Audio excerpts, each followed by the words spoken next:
Boom. Welcome to Fightheads MMA. It's me, Miss Nikki. I know ain't nobody in the room right now. That's okay, because y'all be here in a minute.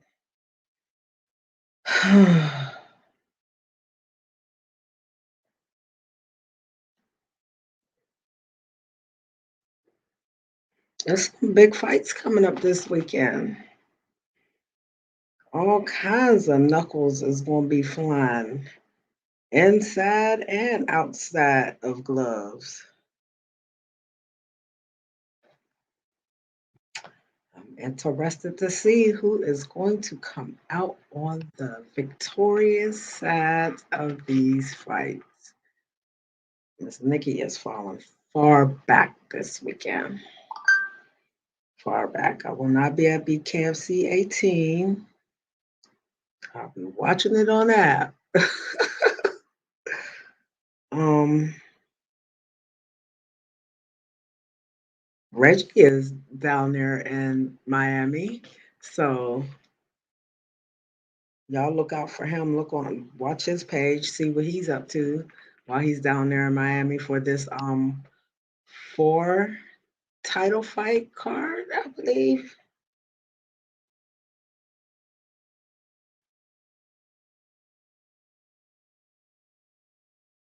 So yeah, be looking for Mr. Educated Hands, Reggie Easy Barnett Jr. on his page this weekend for some of the happenings that might be going on down there in Miami, close to this BKFC 18 card.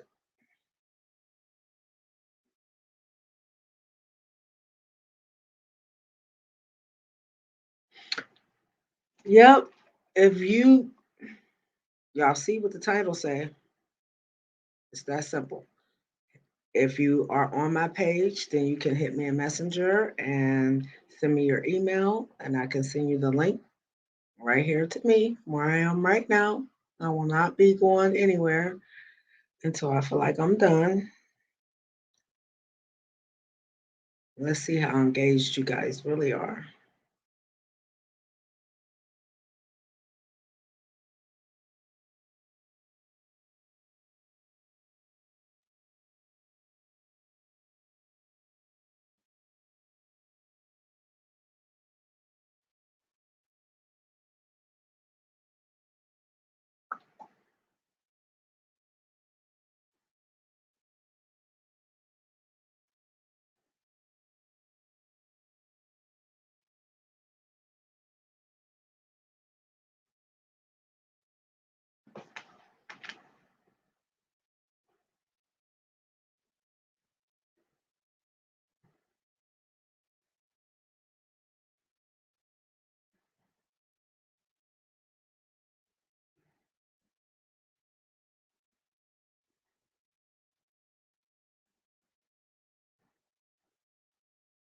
Mhm.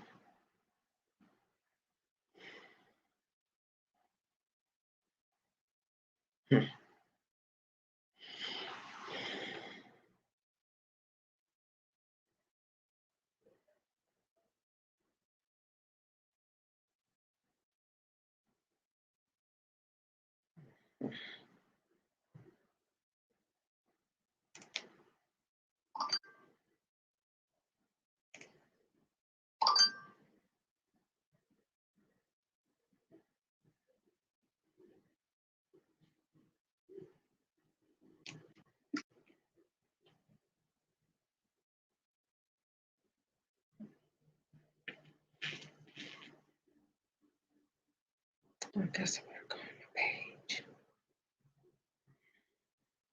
I almost forgot what I was doing.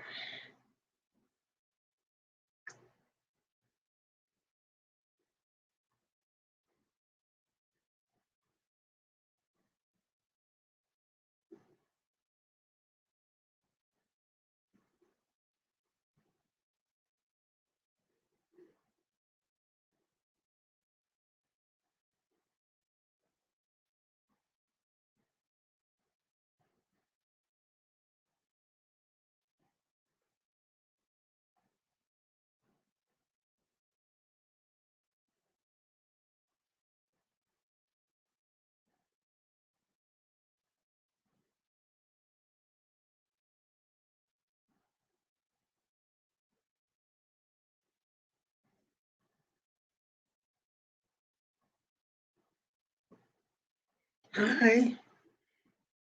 I might be the one that's up here with me, huh?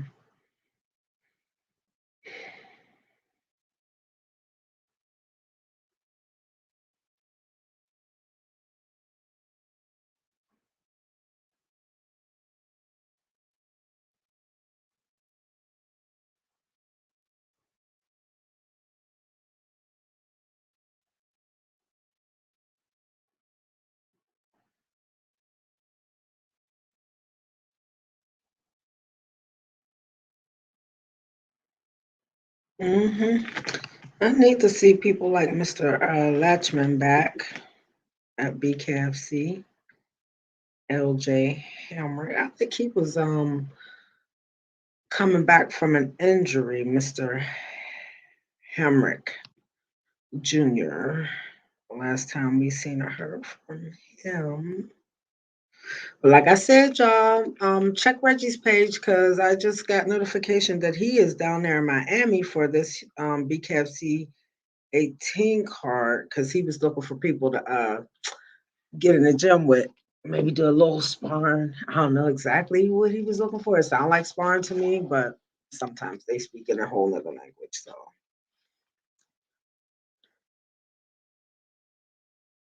but yeah, that card is supposed to be huge.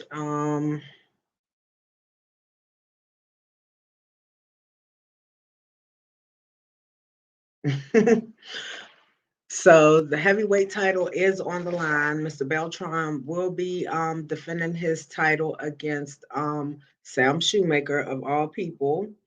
Y'all know Mr. Shoemaker been one of them A1s from day ones for BKFC, and they've been trying to hands him the title. So and he gets right there and doesn't happen for him. Will it happen for him Saturday?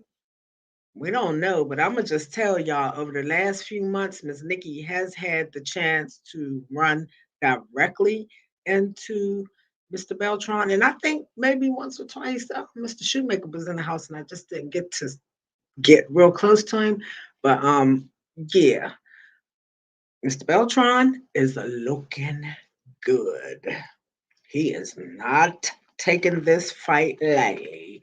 Now, I don't care what be going on social media, but Miss Nikki know what she see with her two eyes. Mm-hmm. And he is not playing, y'all. Hey, but you know what? As a matter of fact, I got an interview with him that I got at the BKFC Hall of Fame event that I haven't released yet. Maybe tonight I could go and cut that out and drop it for y'all so y'all can see what he had to say to me a few weeks ago about this impending fight. I don't think I even probably need no pre-fight interview at all because he's giving me all that needs to be gotten at this point because I seen him at the fight where the card where Reggie and Chop Chop fought.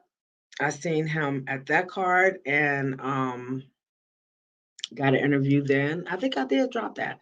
But then I seen him again at the BKFC event a couple few weeks ago and the BKFC Hall of Fame event. I have not released even a quarter of probably the footage that I got at that event, being from trials and from the Hall of Fame setting luncheon itself.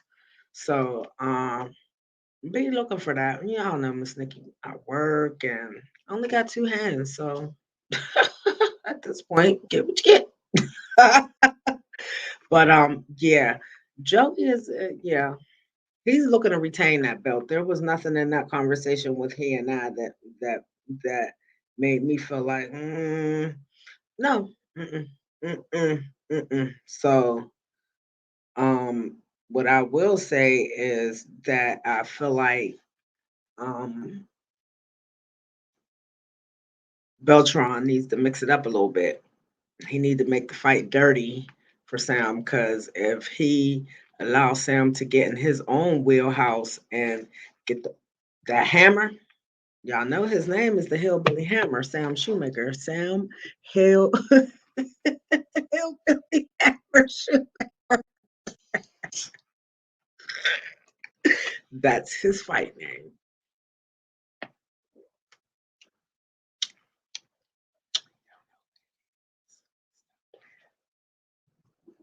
So yeah, that fight, that's gonna be that's the main event on the card. I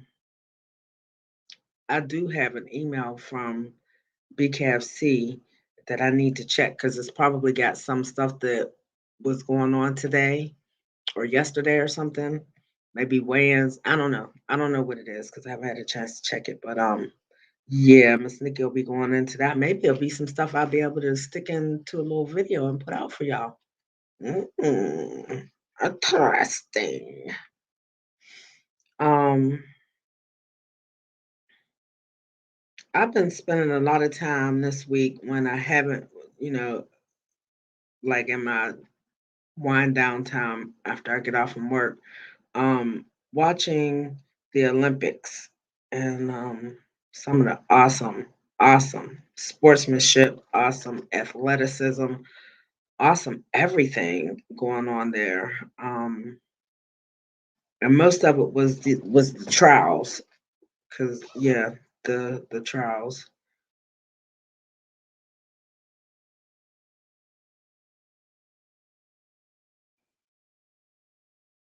People been breaking all kinds of records. So let me go to my little screenshot, see what this card is looking like for this weekend. There was a couple names on that card that just did. Okay, okay, okay. Um,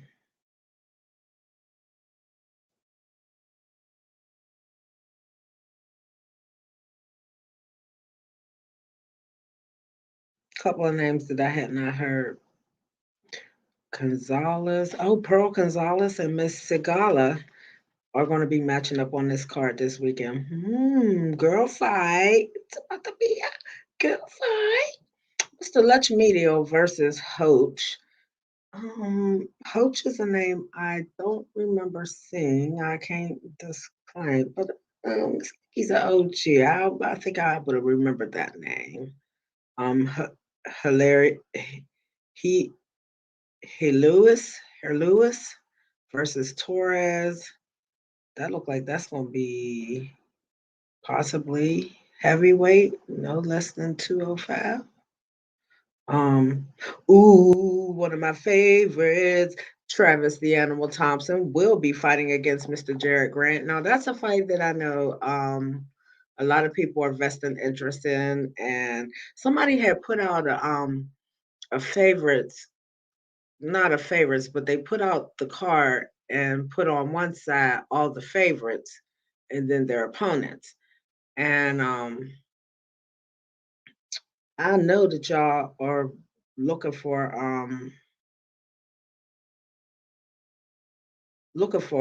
Mr. Grant to come in here and eat this one out. But Miss Nikki is riding with her veteran. I got to ride with Mr. Travis Thompson. I got to ride with that dude. Um, as an individual pick, but Fight Heads never picks Miss Nikki. No, me. So yeah, I think I'm gonna ride with Travis on that one. Then I'm just looking at the card. I screenshot it so I could go back and look at it while I was doing whatever I'm doing up here. Um, do I have any messenger messages? um, Another fan favorite, Mr. Julian Lang, is gonna go against Mr. Boswick. Um, Julian has been uh the BKB champion over there from where Tyler comes from. Tyler Goodjohn, that's gonna be the co-main event on this card. Him and Luis Palomino. Now I don't know what to say about that fight. But yeah, Julian Lane has been a previous champion over there at the BKB organization over there in the UK, and now he has been a current fighter since about the fourth card for BKFC. I think he was trying to get in before then, here with BKFC, but those lanes filling quick for you guys and girls, when it comes to setting up fights, and it's just a matter of having a place to have them. Not that Mr. Feldman or no other promoter doesn't want to put on the fights. It's just a matter of having a place to have them. Now the stuff is opening back up. Y'all see how fast the smoke is happening? Y'all see how fast the smoke is happening on in every combat sport. Grappling, freaking everything is blowing up.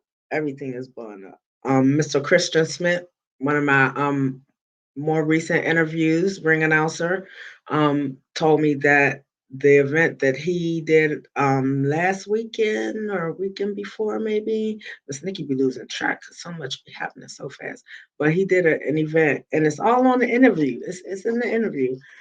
He said that first event was off the chain. They almost had to shut it down because so many people showed up. So, yeah, the fan base is here. They ready. Y'all just got to show up as the fighters. Mr. Lombard versus Mr. Riggs. Now, I do know that they are choosing Mr. Lombard to be the favorite in this fight. Um, Mr. Riggs is a tough opponent, but I have to go back to when he fought Brock Weaver. Like, I think that fight went the distance. That says a lot to me because if he's going to go against somebody like Hector, and we know what the experience Hector brings with him, he's our UFC veteran, and he's not no small guy either. But Mr. Riggs is a whole nother person when it comes to when he's stepping in that square ring. Like, I've seen a whole transformation with that man. Seen him at weigh-ins, just as pleasant as anybody else. He turned that light shuts off in him, and I don't even know if that's him in there anymore. So, and Mr. Lombard has been, he seems to be a willing participant this time, more willing than I thought he would be coming back. I wasn't for sure if we are going to get him back because sometimes people get in there and they find out, okay, that it is a little bit of a different animal, and they don't, you know, want to come back. But he's back. I think for this is his third time fighting. So um he likes it. Mr. Lombard likes it because this is, I believe, his third fight at BKFC. And he's a very willing participant. He likes to show off on the social media and do his thing. And he's I see that him and this dude, there was him and this guy. The gentleman was doing an interview and it was in the car. And the dude was straight smooth though.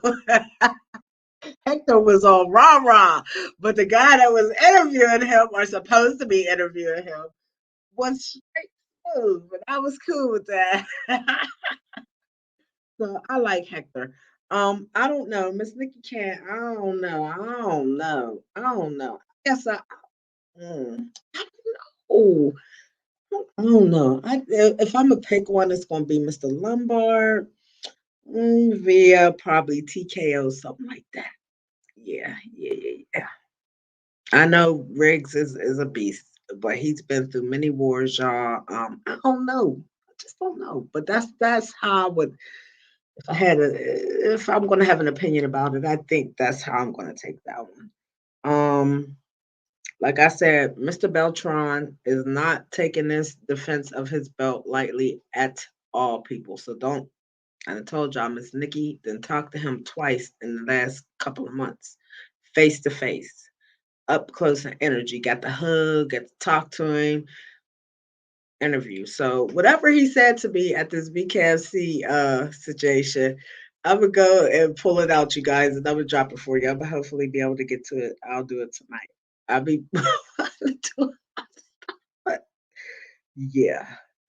Palomino versus Good John. Now, the funniest thing I ever seen, ever, over any comedic, any sitcom, the funniest thing I ever seen was the interaction between Mr. Palomino and Mr. Goodjohn after Mr. Palomino fought Jim Allers and got that belt. So Mr. Goodjohn got up in that ring, as some of y'all may or may not know, but a lot of y'all know. But yeah.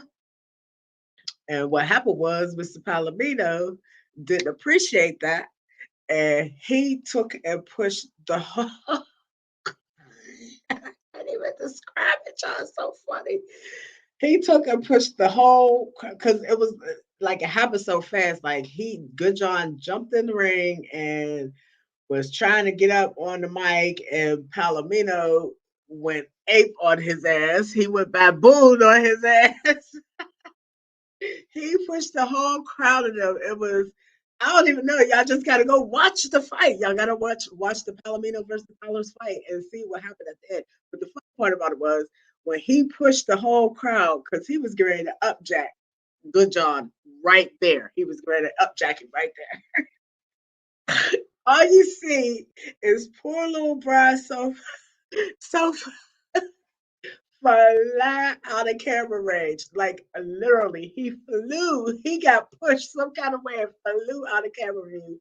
And freaking the next a few seconds passed, and you see him literally jump back into camera. That was the funniest shit I ever seen in my life. Oh my god! I hope me said that is so funny that it make y'all want to go watch that fight so y'all can see the whole fight from beginning to end. It's probably on their YouTube page.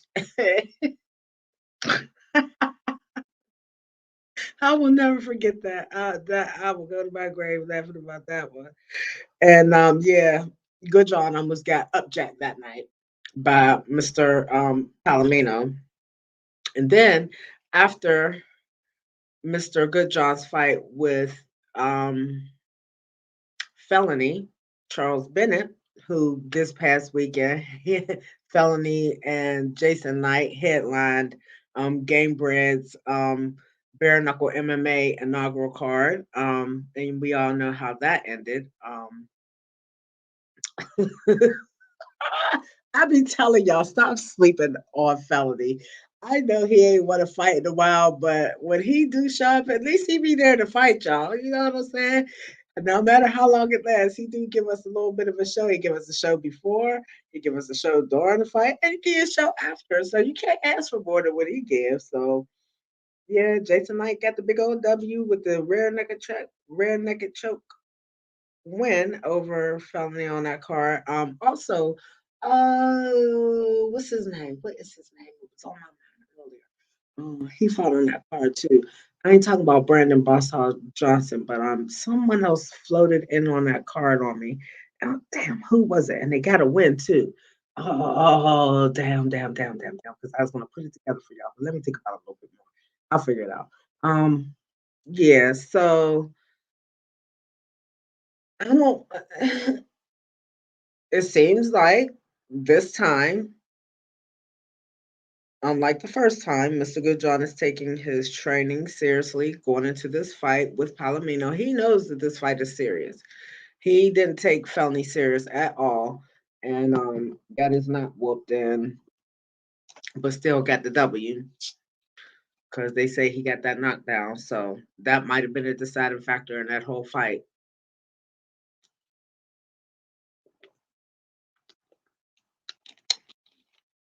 But this just seems to be a terrible, terrible idea of him challenging Louis Palomino to anything, whether it be golf, basketball, tennis,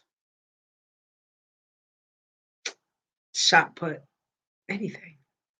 But he has, and apparently he is showing up this weekend on Saturday, the KFC 18. And I wanted to be there because Miss Nikki felt like he owed her one because he ghosted me in our interview. So if y'all haven't checked out my interview with Mr. Goodjaw, go do that because he ghosted me right in that toward we were almost Miss Nikki was getting towards where she was ready to start closing it down. But yeah, so we'll get it back in blood. Thank you, Mr. Palomino. Appreciate that. But what I will say is what can't happen is for any reason because I don't see this fight going the distance. So yeah, for any reason, this one y'all can't let this one slide by. Lewis, you can't let this slide by. You better go in there and get that W. Do everything you said you was gonna do. So um, Abu Ghali, is that his name? Yeah. And Mr. Parsons. Mr. Parsons, I believe, is a return fighter. Famez versus Paul Teague. Now, last time I seen Mr. Teague was at Toe the Line 1. He fought on that inaugural card of Toe the Line 1 with Brian Maxwell. Not they didn't fight each other, but Brian was up there, Van Tactic Rowe was up there. That was the card where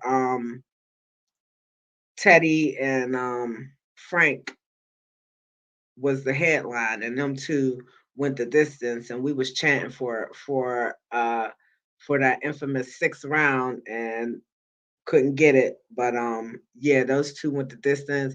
It was such a great fight, and it went back and forth so evenly that they called it a draw. Teddy Webster and Frank Tate on that inaugural Toe the Line card. Am I calling that right? I'm pretty sure I am. Let me think hard. There could be so many places I can't say. But I'm pretty sure that's what happened that night. Um, and it's only because some it just starts meshing together for me, you guys. You know what I'm saying? It's not that I don't remember the fights. It's just that the time and place meshes for me because I be moving so fast and I run into so many of y'all in more than one place. So that brings me back to Brian Maxwell, who just himself um, got him a nice little showing on the Floyd Mayweather versus Logan Paul card. And he and Mr. Chad Ochocinco Johnson were the co-main event underneath Floyd and Logan. Again, congratulations to those gentlemen. And apparently they did it. They entertained just like they said they would. And Brian Maxwell got himself a huge knockdown in that fight over Chad Ochocinco, which everybody was saying had been controlling the fight. And I ain't even gonna lie, y'all. Miss Nikki sent him a message and sent Brian a message before the fight and asked him to go in there and take that from them. And he did. He did. He stole that whole moment from them. So congratulations again, baby. So he returns. He came back and he did talk to Miss Nikki. You can go watch our interview, post pre-fight and post-fight of Chad Ochocinco. So he came and talked to Miss Nikki before he went on the Mayweather card, and then he came back and talked to Miss Nikki after the Mayweather card. So those both are floating around on my page. As a matter of fact, I just talked to Brian a few days ago. It ain't even been a whole week, I don't think. So that interview is very close on my page to where we at right now. So go check that out, which he told Miss Nikki about this upcoming fight, which is Saturday with him and Mr. Ricci. Um, he kind of told Miss Nikki, like they give me bits and pieces sometimes, y'all, and I can't talk about it, but now that it's happening, I can talk about it. So he kind of gave me bits and pieces about this fight before even the Ocho Cinco fight. So imagine how much Miss Nikki has been holding on to you guys for you guys. So now it's here. He's going to fight Mr. Ricci. Brian feels like he's going to be victorious in this fight. Of course, his confidence is up, especially after that knockdown on Chad Ochocinco. And the big news about that is that Chad is going to actually attend the fight with him, corner him, or be in his corner, or be somewhere near the corner. Yes, yes. Go watch the interview. Go watch the interview. Brian tells me. He tells me. So go watch my last interview with Brian Maxwell, post Mayweather fight card. Yes, yes, yes, yes, yes. Um, so be looking for the likes of Mr. Chad Ochocinco in the house this weekend. Y'all see, damn, Miss Nikki should have.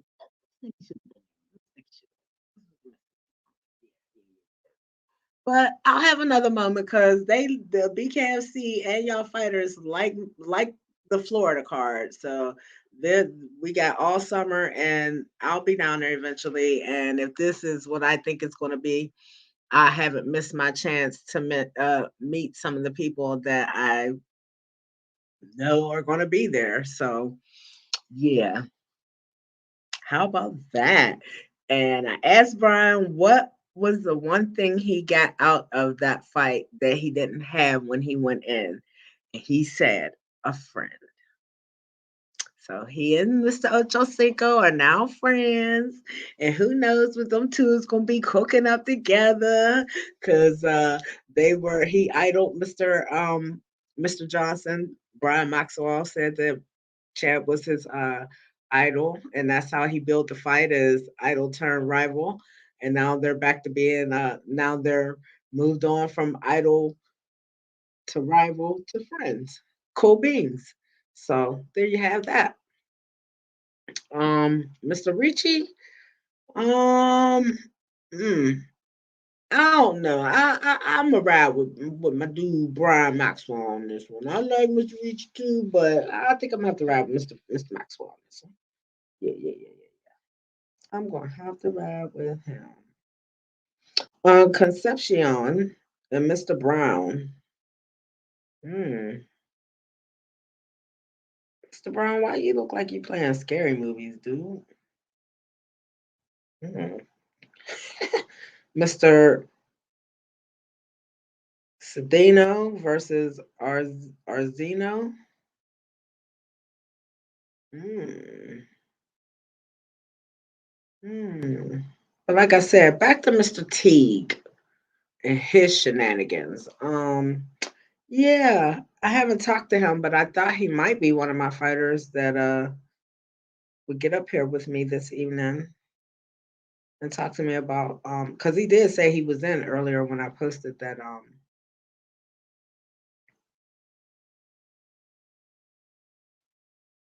we're gonna do open interviews.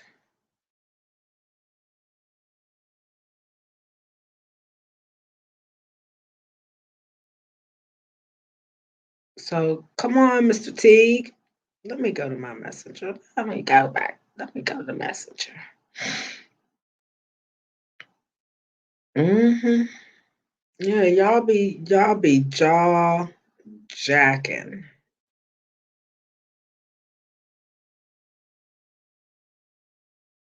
Let me see. I might already have his email because if I do, I'll just send you the link, Paul, and let you come on up because that'll be great to have you because you'll be on this upcoming card. You're on this upcoming card here in a couple of days. Okay.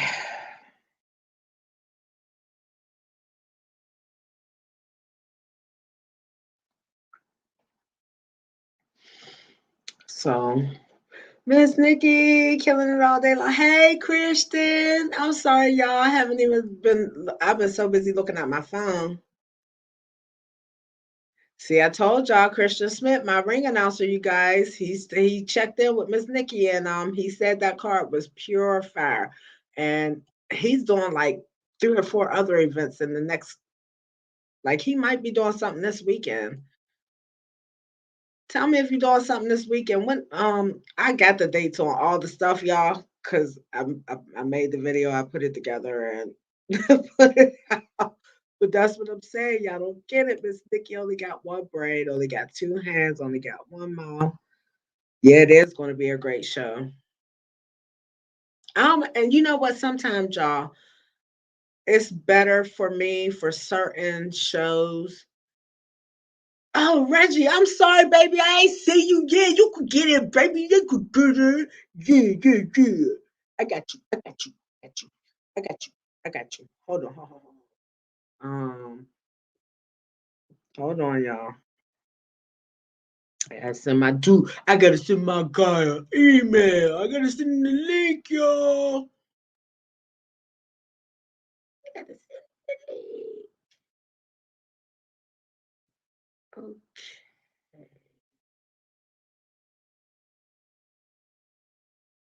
Let's see. Yep.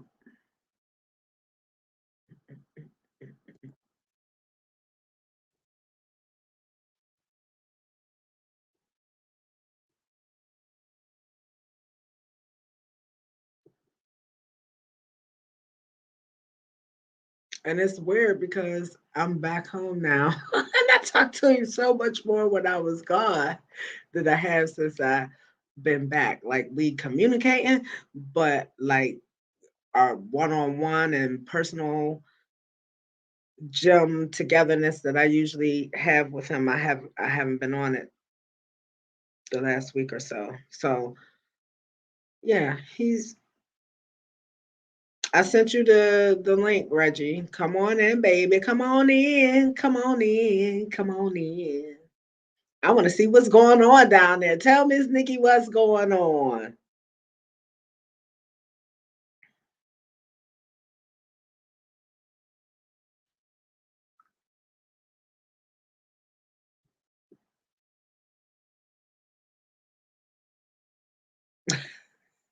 He said, "What are you doing?" I was sending you the link. I was sending you the link. I was sending you the link.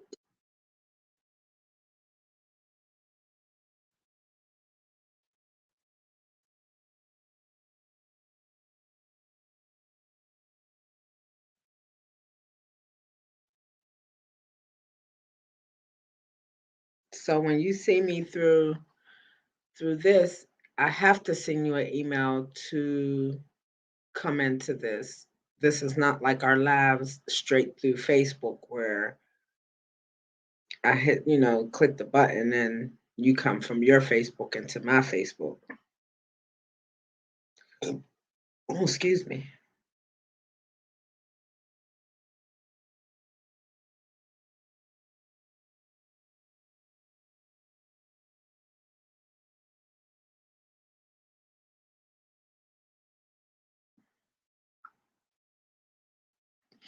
What else is going on this weekend? Oh, let's talk about this girl fight. Let's talk about that girl fight. Let's talk about that girl fight. Um, yeah, Pearl Gonzalez versus Miss Sagalia. Ooh, that's gonna be smoke. That's gonna be so. Who is going to make a statement this weekend? I sent it to Easy, Reggie Easy, the one I always send it to. If there's another one, go to Messenger and send it to me and I'll send it there. But which female is going to make the biggest statement this weekend in that fight between those two ladies? Because as you know, y'all know, and I've been saying this, I'm the only one that pays homage to this young lady, and I'll be trying to do that for y'all. But I'm the only one that paid her homage and called it with BKFC because you gotta stay with the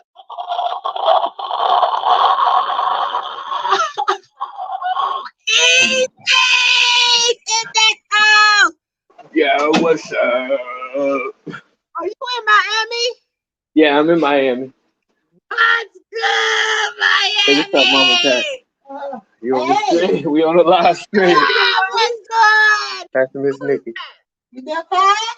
Yeah, that's Mama Pat. We in Miami hanging out. That's what I'm talking about in the house. Okay, champion. So me and you, Hold on, shit. we haven't had a chance to talk and do our dust up about anything. didn't want to let you into that interview because I needed him to spill and run himself over with that bus. So now Hello? you have been. Can you hear me? Can you hear me? Hold on.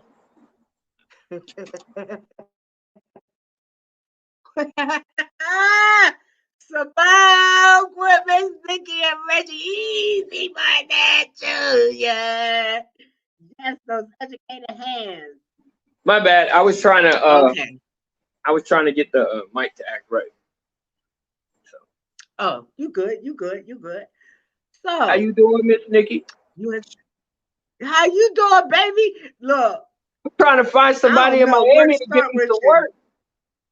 All the You are? local fighters is fighting this weekend, so I'm trying to find somebody who ain't fighting to give me some work. I ain't come down here to do nothing. You know, we got a world title fight we Oh, training for. So this one. I can you open the door.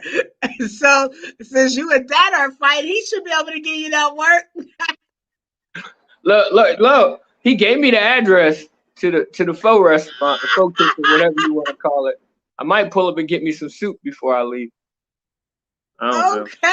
Okay. My wife and my daughter told Hopefully me to y'all. behave myself. So I ain't gonna tell you that. I ain't gonna tell you that. Do you, bro? Have a good time. Enjoy these moments. You only gonna get it once. Shit. So you want that work down there? You and Johnny about to meet up again for that bell. How you really feeling about that mentally? You and Johnny facing off again. he's not gonna beat me this time. And I don't think he beat me the first time. I think I let the emotions and everything beat myself. Hold on, yo. I tell you what, the mosquitoes out here, they was like, ooh, Virginia blood.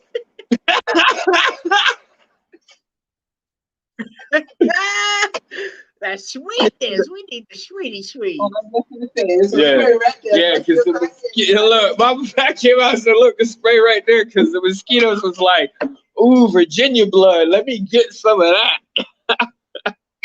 No, not happening. So before the fight, before that first fight with him, did you feel like you were highly emotionally charged going in? I let the build up get to me a little bit mentally and emotionally. And then when I got hit with that knockdown, him, doing the whole posturing thing was like sealed the deal on the emotional overwhelmment. And I got up off the canvas and everything went out the window. It was just like, we just gonna fight, game plan, strategy, technique, y'all saw it. I just got up and fought. I kind of was like on autopilot, but that's not how you win a professional fight. We have to be professionals. You have to learn to keep your cool and be able to make adjustments. And like I said, he was a better man that night. I have no shames, no qualms, whatever. But I also feel like though Johnny won the fight, he didn't beat me. I beat myself because he didn't walk away from that fight completely unscathed like everybody tries to make it seem out. No, it was a fight. Oh no, not at all. And I know deep down inside, we have the utmost respect for each other. But I know deep down inside, he knows that I hurt him a little bit, and he knows that he hit me with his best punch, and I did nothing but get up and keep coming forward. And so let's fast forward to 3 years later. We're both, a little older, a little stronger, better men, better fighters. But I'm 3 times, if not 10 times, that fighter. I said in one of our interviews, I felt like at 135, no man on the sport beat me, and I wasn't there yet. I had spoke too soon. Now I feel like as long as I am properly prepared, as long as I have, take the lessons that I learned in my last couple of fights and apply them moving forward to any fight, nobody can beat me. That's the difference between me and these other fighters. They can only fight one way. I know how to fight every way. This is bare knuckle. I can flow in between. I'll box the shit out of you. You saw me do that to Abby. I will brawl the fuck out of you. You saw me do that to Chop Chop Portal. I will just, so I've grown as a fighter. So any way he wants to meet me, however he wants to get it, we're going to fight, though. Do I expect it to be an easy fight? Not at all, Nikki. But I never got into the sport to pick fights like some people, or to whine about how much I was getting paid to fight somebody. I got in this sport to fight. Bare knuckles changed my life, and I'm grateful for it. fighting saved my life. Bare knuckle changed my life, and I'm going to continue to fight. And that's the end of it. Everything else is sugar icing on the cake, and it comes in the back end. You know, I'm making money off of my name, as much money, you know, not fighting, not having to be punched in the face. You know, off the back end, off of my venture. You know, we just launched the educatedhands.co. You know, so we have the Educated Hands University. Yes, that's what I want to talk to you about. So if you get up there, so awesome. If you don't have access to me, you know, I have a lot of personal clients. I enjoy teaching boxing and teaching hand-to-hand combat. But if you don't have access to me, you can't get to the 7x7. You can just become a member of the university, and everything that we're teaching in the gym, you could learn. Then you could book it online, come down and train with me. You know, So I'm not, I don't have to fight to survive. You know? See, we know that Dad had to fight to survive, or there wouldn't have been no discrepancy about money or whatever. Remember, you got a restaurant, bro. You good, right? You should be good. You own a business. You should be good, right? That's what it's, you know. When you own a business, and you might struggle for a little while, especially in the restaurant business, but the point of owning the business is so you can have a quality of life to where your family is good, right? Like, we own a business. Our business has been open for 14 years. Our quality of life is good. I work because I promised my boss that no matter what success I had in fighting, that I would stay and work out this last summer for him. I'm a man of my word. I'm loyalty. I'm about loyalty. You know? And Tim has supported me taking off of work and being gone and making trips and doing all these things to chase my dream amongst trying to have a full-time job. So I'm going to be the loyal person that I am and stay and do what I said. I said I would finish the summer of 2021. You know? And then we pursue the rest of the ventures and entities, and we keep fighting. And we fight Johnny. I will be the world champion. And it ain't even about being the world champion. I need that redemption back for myself, to prove to myself that I can continue to grow as a man, that I'm still growing, that I'm still learning, that I haven't got complacent. Because that's when I went back to doing all the BS that I was doing when I was younger. Is when you get complacent, when you feel like you've accomplished it and there's not more work to be done, and then you start settling in and you get bad habits and bad routines and all that. You know, that's so I don't want to fall into that. I'm so afraid of falling into that. And then I have my son, and I said it before. He's watching me. He's watching everything I do. I take him to the gym with me.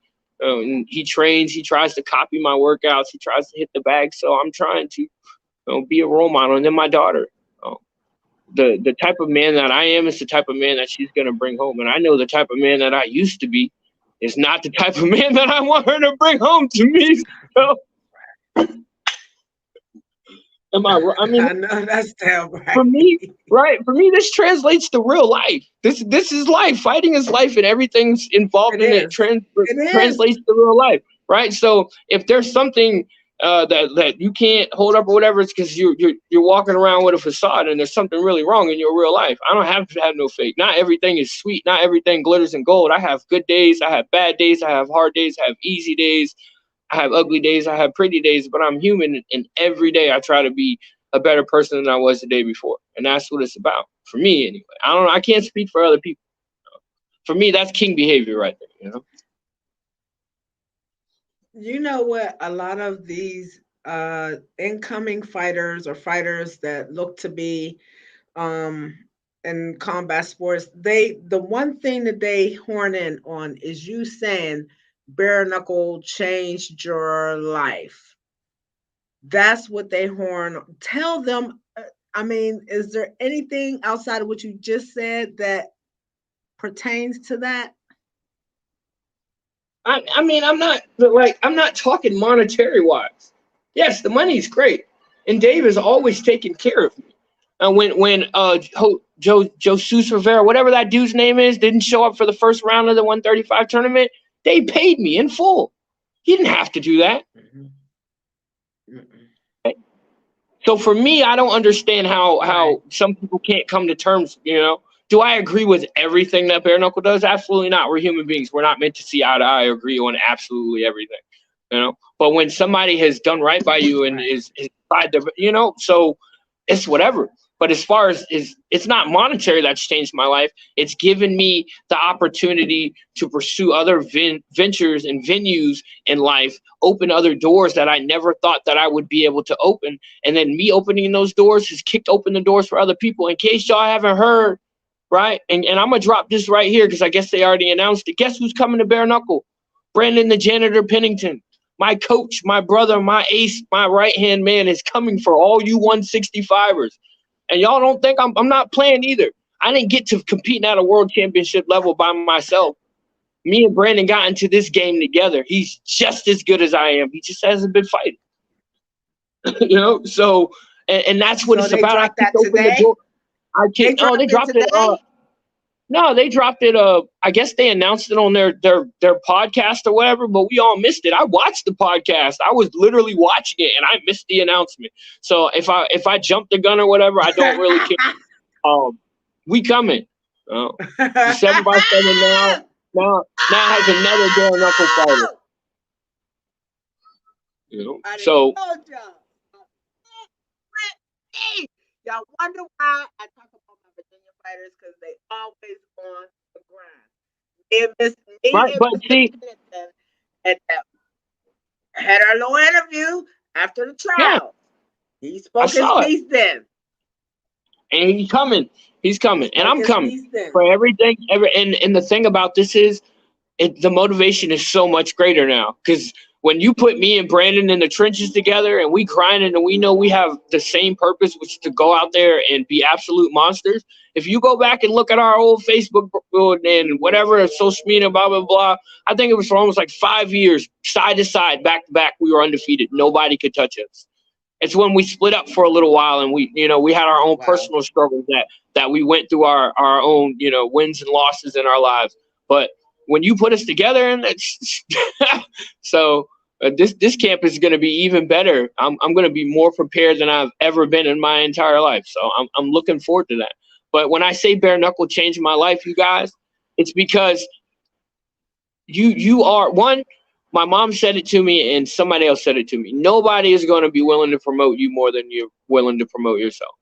So me sitting around, Dave, Dad said, "Oh well, they don't want to promote me." Bro. Yes. Is it the organization's responsibility to support and help promote the fighters? Yes, but at the end of the day, nobody is going to promote you, advertise you, speak for you more than you will for yourself. So I'm gonna speak for me, right? And me speaking for me, like I said, has opened so many other doors and avenues of things that I never thought I would have the opportunity to do. And this is like my third or fourth time in Miami within the last year or two. I never thought I would, So it's like that's what I mean when I say bare knuckle changed my life. We're getting ready to buy a house. So what drew you to this card? What drew you to Miami for this particular card? Is it all the championships that's on the line? What really drew you there this time? Because aren't you in training camp? The king doesn't miss any crownings. What are you talking about? I have knights that are getting crowned. Okay. So I have to make sure I'm here to support them. Okay. And to support the industry. The king don't. Whoever wins the belts, they become new knights of this organization, and I'm gonna make sure I'm here when my knights are made. I'm supporting. I love and respect every last fighter that is fighting for a title. Every last one of you guys, I love and respect. I have admiration. May the best man win. But at the end of the day, I'm still the king, whether y'all have those belts or not. I got mine the hard way. No disrespect, like I love what Hector said. He's a veteran. He's fought in all these other organizations and whatnot, and so is Joe Riggs and Thiago Alves, and that's cool. You respect that, all right. And so you guys are combat veterans, but when it comes to this BKFC thing, I got mine the hard way from the very first tryout to the big show. So I am the king, and I have the most wins. So and if anybody, like I said, if anybody wants to debate or go back and forth with me about that claim, we can, and I'm going to shut you down. In fact, again, from the tryouts to the big show. I may not be a champion, right? But who shows up for all the events? Who's there at the other tryouts, and all that. I'm there. I champion behavior. That's what makes you a king. Not just walking around with your chest poked out, acting like you are holier than thou. That's not what a king is. I need you to not do that right now. Not right now. Oh my goodness. So what? So you said, yeah, because we be all up in we would be with the shits when we in person. Lord Jesus. So how is this training camp? Do you and Johnny have a specific date that you are fighting? Yeah, but I can't announce it yet. Damn. Damn, y'all. Almost got it. Y'all see Miss Nikki be in the trenches with y'all. Miss Nikki be in the trenches. She be trying to get the info. She tried to get the nugget. I know. I really didn't know. I think they're gonna announce it this weekend. At the event. So we'll see. If not, it's all good. Johnny's in camp. So I know we ain't too far from it. I'm in camp. Just because I'm down here, don't think I'm not training. I'm gonna get up tomorrow morning and go for my run on the beach. On Miami Beach, I'm gonna go for my run. So. I know that's right. So how you feeling about bro getting I advertised for somebody, to get, and I know I can always go to Goat Shed Academy. That's definitely, shout out to Goat Shed. I'm more than welcome to go over there and train. But a lot of those guys are MMA and jiu-jitsu guys, and I'm trying to get some boxing rounds in. I advertised, if anybody was down here in Miami, if they just wanted to get some rounds in, I'm always down to work. I brought my gloves, I brought my gear, my mouthpiece, my shoes, But if nobody responds, then we just go storm a gym tomorrow, and it's gonna be what it be. We just go storm a gym. We just go storm a gym. Not no disrespectful mess. Just walk up in there and be like, "Look, yo, I'm Reggie. I'm trying to never. Any and everybody." That's it. Just gonna be like, "Hey, my name is Reggie Barnett Jr. Right. I just came with some people. Can we spar?" Hopefully I get some work in. If not, then I'll just do my workouts and all that and go enjoy the fights. But I talked to Lorenzo earlier today. He said he would definitely get some work in with me. And most people, they look at Lorenzo and they're like, "You want to spar with him?" I'm like, "Yeah, I want to spar with him. Fuck yeah, if he hits me, and even if I go to sleep, if I wake up, I'm good. I know I can survive."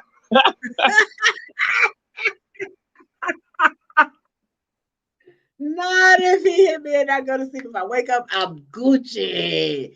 I know that's bad. Oh Lord, I don't want to meet that. No, you can't have a brother like that, man. So me and Lorenzo, we're gonna get some work in tomorrow, some way, somehow. So yeah, we still grinding. The grind doesn't stop. Just because we travel for a little bit, all over the world, I could go in most gyms and train. I'm grateful for that. People are really accepting of me and my attitude and my demeanor. I'm not no bully. I'm not coming up in nobody's gym to try to beat nobody up or bully people around or anything like that.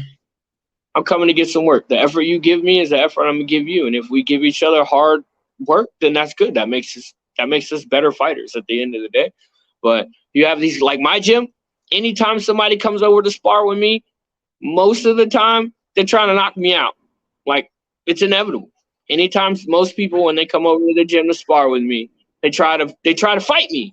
And my dad's always like, "Why are you giving them so much respect in your gym?" And it's just because I know how it feels to be bullied, and it's them reaching, to have their own self reassurance and their skill and their talent. And it's like, you don't even try to knock me out, bro. Just work. If you get some good licks in, you get some good licks in. If I get some good ones, we get right. But most of the time, like the whole Mac Allison thing, that fight was birthed out of somebody who was supposed to just be coming to spar with me. We were supposed to get some good work in, and you want to start acting like a bitch. So then what happened? We had to settle it as men for real.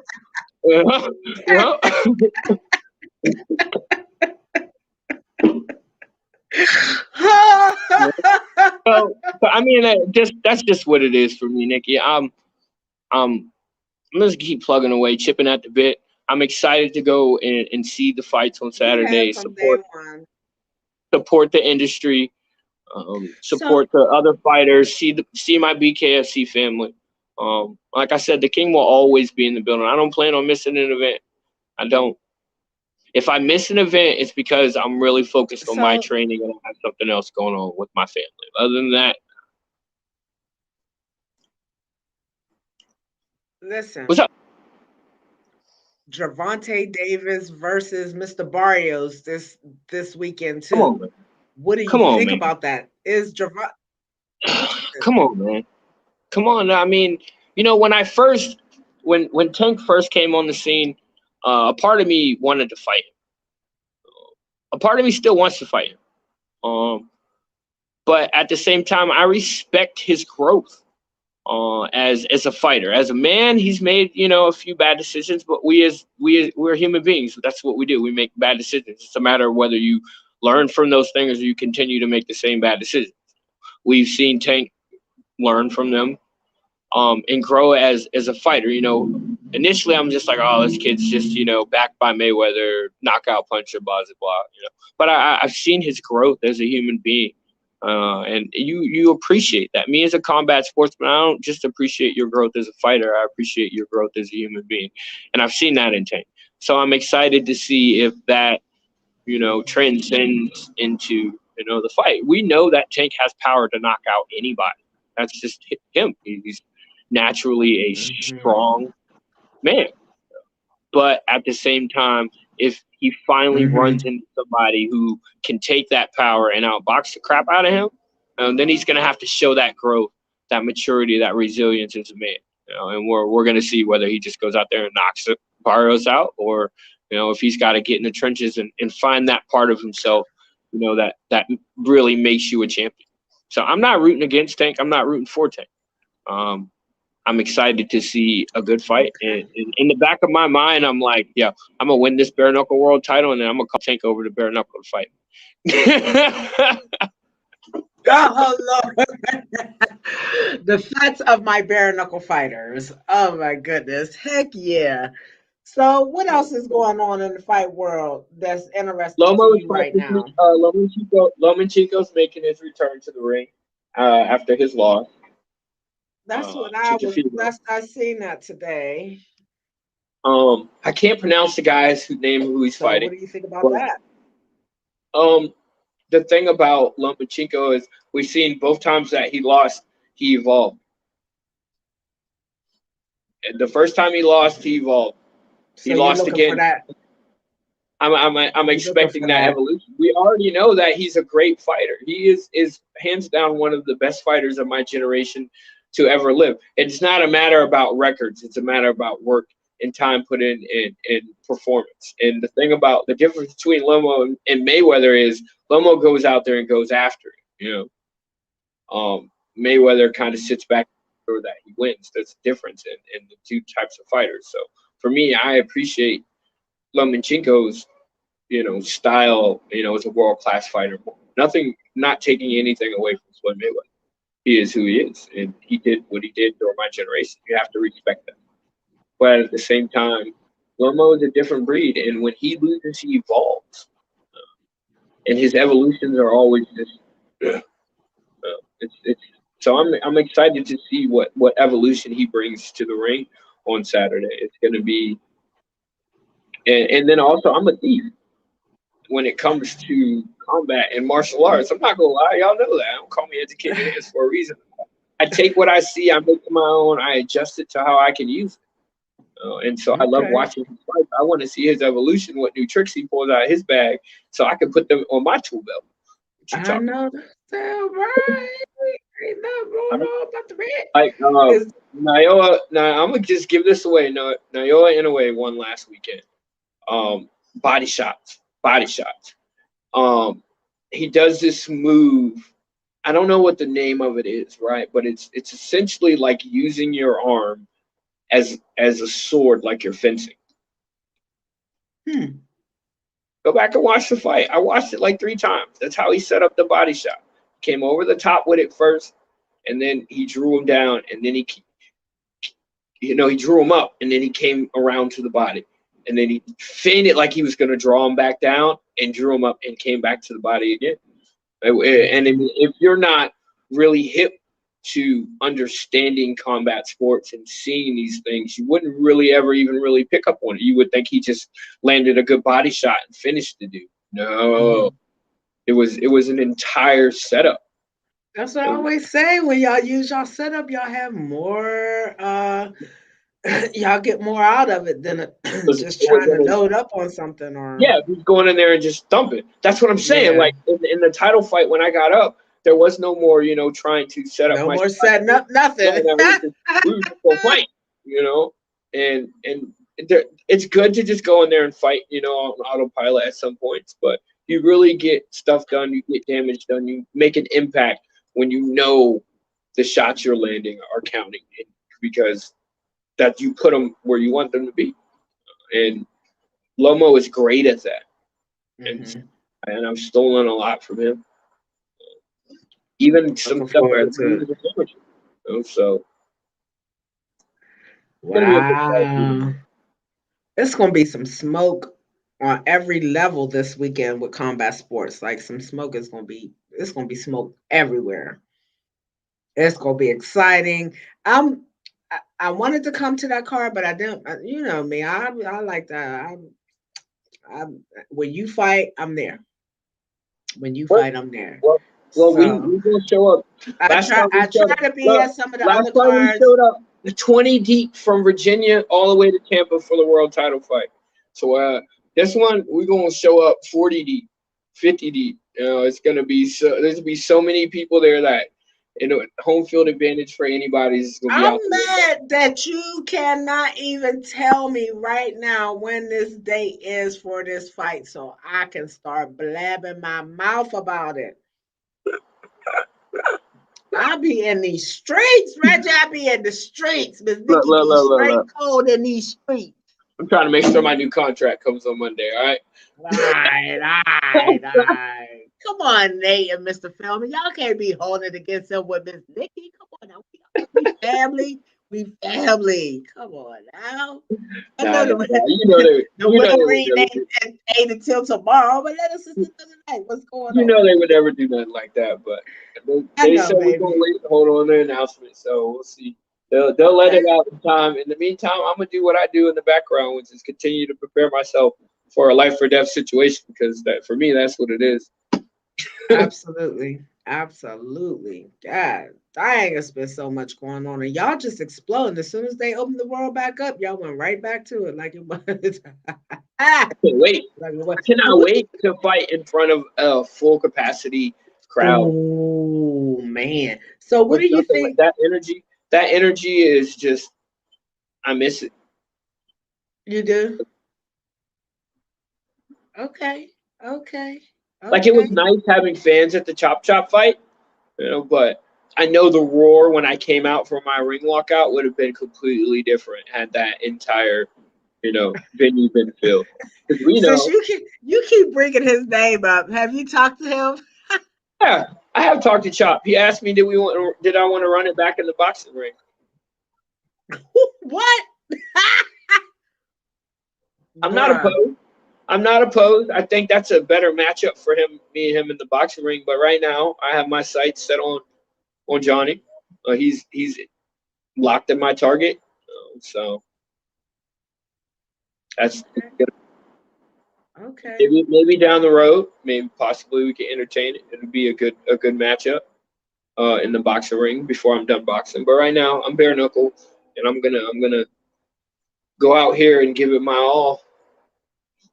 Come away with that BKFC 135-pound championship, and then tell Dad's bitch ass to bring me that Police Gazette belt that he wants to hold on to. That what belt? He's still the Police Gazette champion. They didn't strip him of the Police Gazette title. See? Politics, baby. See? Y'all be with the shenanigans. Well, look. All right, so technically, there's 3 belts in the 135-pound weight class. So you have the American Police Gazette belt, right? Johnny is still the American Police Gazette champion, because they didn't put that belt up when him and Dat fought. They put up the World Police Gazette belt, right? And the BKFC 135 5-pound. What are we, bantamweights now? Bantamweight championship, right? So you have a vacant BKFC bantamweight championship. You have Johnny, who is the American Police Gazette bantamweight champion, and then you have Dat, who is the World Police Gazette bantamweight champion. It's 3 belts, 3 titles. You know what I'm gonna do? I'm gonna be the first one to unify all 3. Okay, that's what I want to hear. That's exactly what the hell I want to hear. Yeah. So did you see me walk up behind me? No. Who? Oh, my homie. He's here, but I didn't even see him pull up. No, I didn't. I wasn't even paying no attention. If somebody was looking for me either. If somebody was looking for Miami, they would have got me. Yeah. Got him. Damn. Yes. Look, I don't live that life no more, so I don't have to worry about that. And that's one of the things I love about this change in my lifestyle. I don't have to worry about looking over my shoulder, worrying about whether somebody's gonna come shoot me in the back of the head or something. Because I'm not living like that in the streets no more. That was a scary way to live. Essentially, truly, I have to sleep with one eye open. I sleep peacefully. No, I'm gonna get up in the morning and go train and work hard towards my goals. So tell me some more about the university, Educated Hands University. All right, so we have the Educated Hands University. It's online training. So we start from basic to, it goes up to advanced level, but there's also hand-to-hand and bare knuckle training, which is exclusive. You can't really, unless you're like in a gym with somebody who has bare knuckle, experience or whatever, you're not really, there's nowhere else to really get that. And I'm one of the best bare knuckle fighters in the world. So you're truly getting top notch hand to hand and bare knuckle fighting. Right. And I wanted to make it available for my fans because I have so many people who ask or want to come train with me or work with me. So we decided that we were going to launch the website and then launch the university with it. So that way we can keep building and also maybe build some future champions. Yeah. And then the Educated Hands lineage stays in bare knuckle, because what you're going to see is, even if it's somebody who directly has been involved with the university or somebody has got this information, for somebody they train with, at any point in the next decade, you see somebody break out one of my moves, they're going to be like, yo, that was an Educated Hands move. Yep. Absolutely. So again, like I said, I have solidified my greatness within bare knuckle fighting. Yes, you have, my friend. And so many, and like I said, they get so wrapped up in this, and it's like, no, the spectrum is so much broader than that, so much broader. So now have you and Brandon had a conversation about him officially being announced as one of the people they picked? And before you answer that, let me ask you another question. Did they pick anybody else that you had picked? Like, y'all was given 5 choices, I think, or 3 choices or something of the top 5 or top 3. I think we were only supposed to have 3, but I picked 5 and sent them to Nate anyway. What he did with them was his own discretion. And in all honesty, I didn't pick Brandon in my 5. Why? Because I felt like we don't want any free passes. I didn't show up to the first tryout expecting a free pass.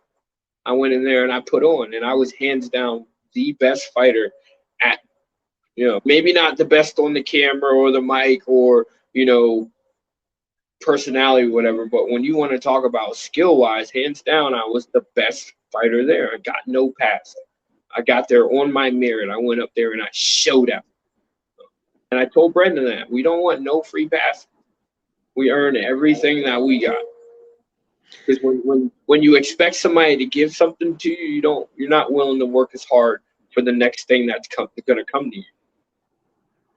I want to say thank you for giving him his space to be a man at that tryouts. Thank you. Y'all wasn't stuck together like glue. Like, you almost didn't even know y'all two knew each other. You know what I'm saying? So that was great.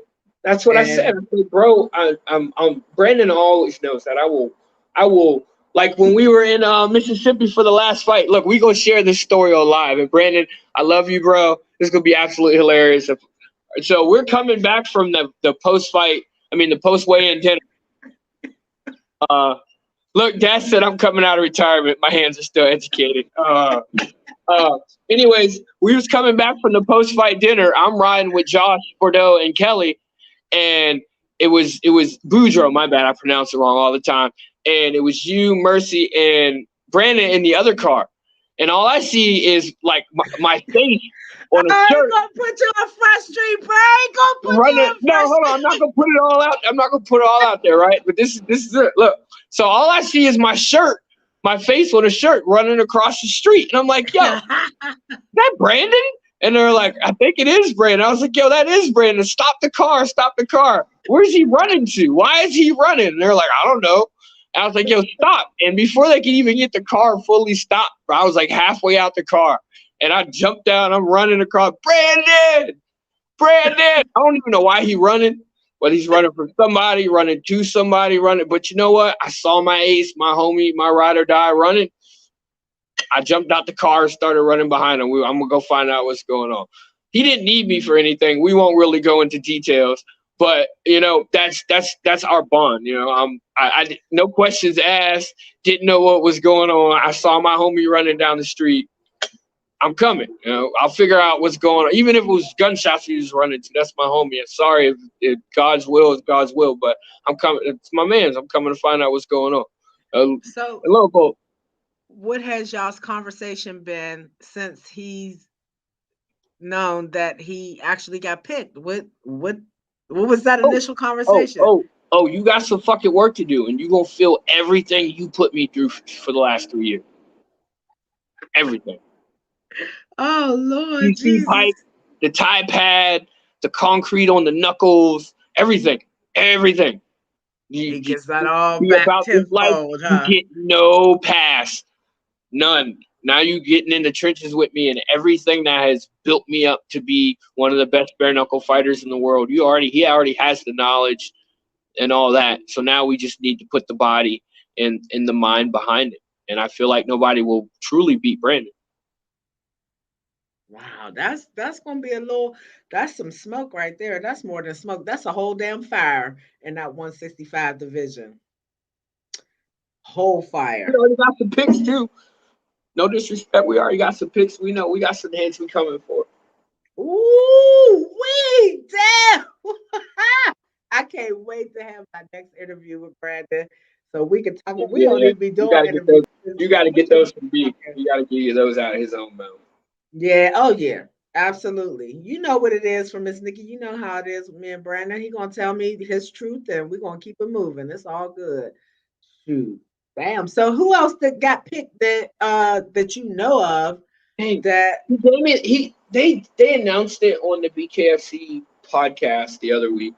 Brandon gave me the names, but off gate, I can't think of them. And two of the guys that I was really rooting for didn't get picked, so I was actually really, really shocked. But hey, what two guys? The kid trucking. I was rooting for him. Okay.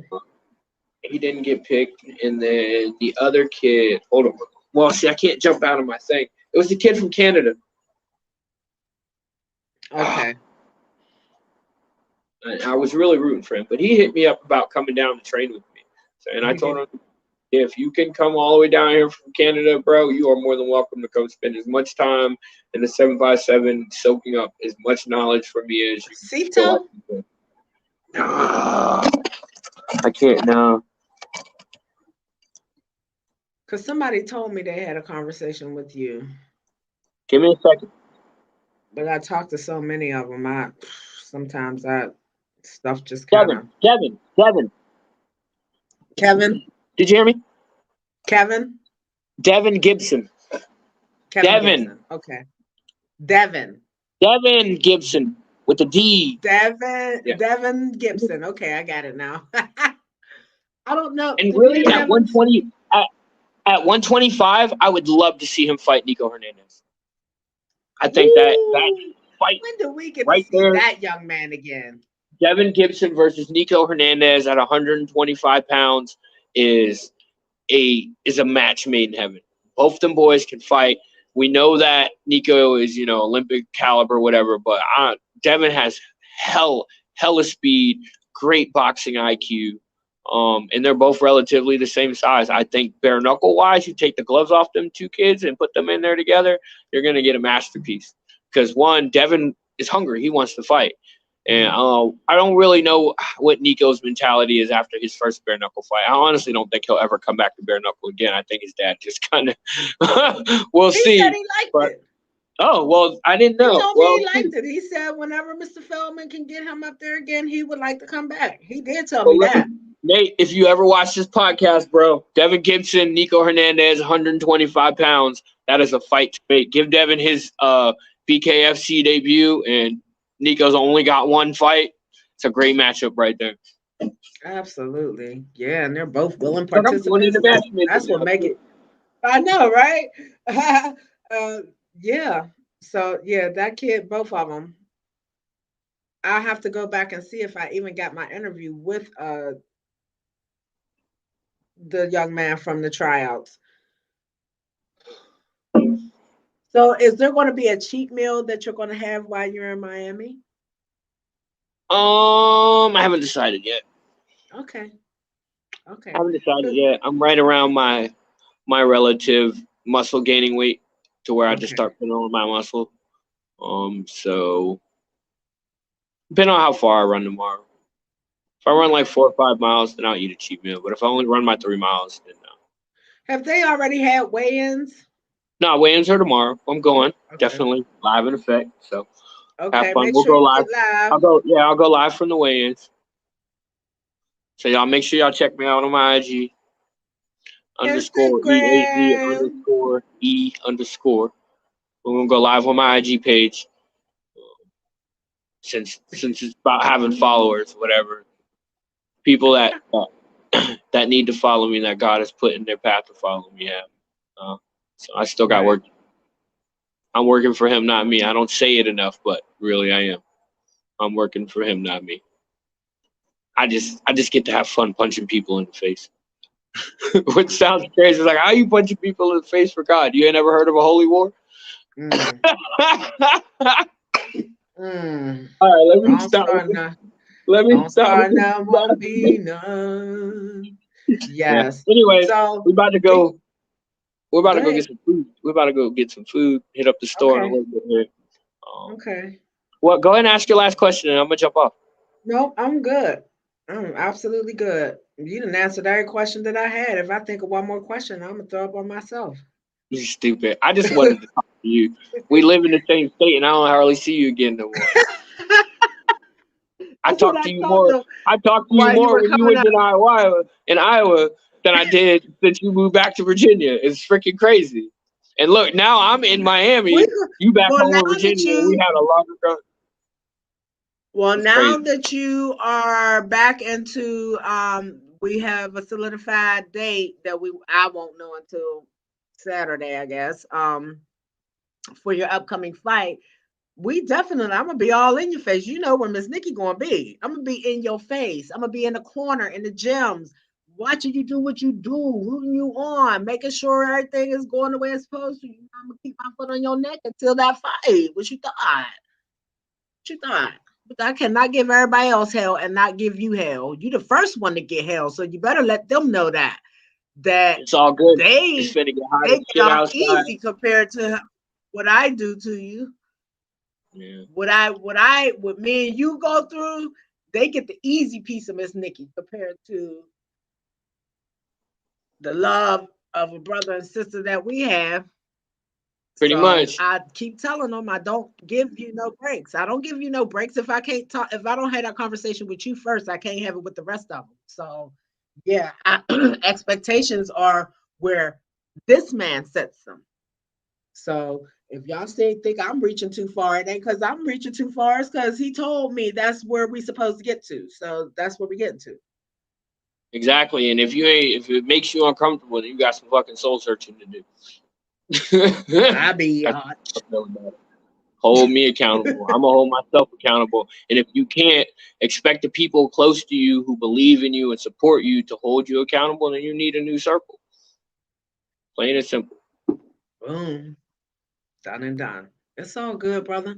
But you have a good rest of your night. When you get back Yep. to town, man, you're gonna set something up. Me, you, and Brandon, as a matter of fact. I Yeah. need the two of Do it. y'all together. Let's have a little trio So roundtable discussion about how we about to take over yes, the whole sport absolutely. of bare knuckle. Ooh, damn, that sounds like a plan. I'm with you because I ain't here to participate. I'm here to dominate. Damn right. All right, I'm All about to jump right, off this. brother. I love you. Hey, Okay, everybody love out you there, too, y'all baby. make sure y'all tune in. Make sure y'all tune in Saturday night. BKFC 18 going down, Fort Lauderdale, Florida. Tell them one more Hard time Rock what your Casino. Instagram is. Make sure y'all check me on Instagram _EAZ_E_. Going live for the weigh-ins. I might go live backstage, hollering at some of these future champions. We'll see. The king goes and speaks to everybody. So, There all you right, y'all. have it. Be We safe. out, baby. Thank you, baby. Later.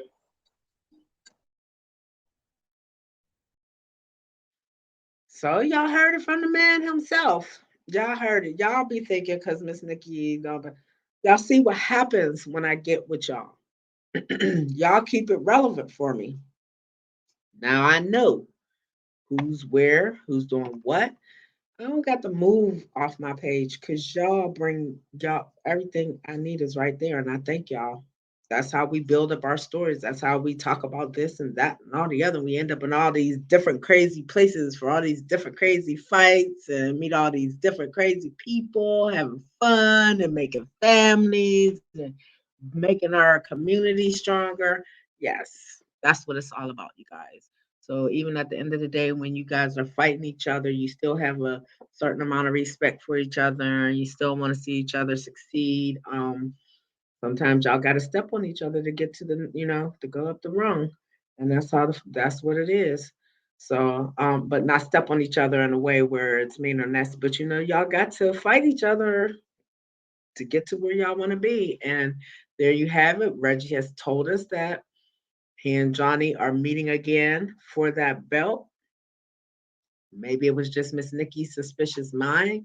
I don't know. Because, stuff happens all the time in the fight world, and people get injured in camp, and strange, weird things happen. And sometimes people are not able to meet the contract that they signed. So until walkouts, I'm going to hold that thought, at least until 2 days before the fight. I'm going to hold that thought. But I know on this end who's going to show up. Educated hands, Mr. Reggie Easy Barnett Jr. Miss Nikki vouched for that man. Yeah, you heard. Look, that's senior. That's senior. That ain't even junior, y'all. That's pop. That's head coach, trainer, dad, father, friend, foe, everything. His worst nightmare, right there, right there. About coming back to Virginia. He ain't never said nothing to me that didn't happen. Senior, he has never ever said anything to Miss Nikki that did not happen. Mm, mm, mm, mm. Damn, I can smell it now. I can smell the Maxwell House now. What's up, Brian? Yes, so Brian is gonna be on the card. Reggie's down there. I told y'all watch his page for live interviews and stuff because he does get up with the other fighter. They love to see him coming. Yes, yes, yes, yes. So when they say his social media is not up to par, I don't even see how that's even that that doesn't even seem right because everywhere he go, people is hollering his name. People not even his weight class holler his name. It ain't because they in love with him and he posing and Playgirl or something. I don't know whichever one the men playing, posing. But he ain't posing for no girly magazine. So it must be about that fight life that the people are seeking him out, calling his name. Hmm. Think about it. Yes. So, oh yeah, that's what I was gonna put together. So Joe Riggs and Brock Weaver had a fight at BKFC. Brock Weaver himself was on last weekend's Game Bread inaugural bare knuckle MMA card. And then Joe Riggs is going to be fighting this weekend on BKFC 18 card against I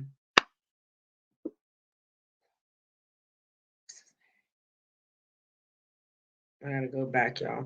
There'd be so much information sometimes. Like I can't always.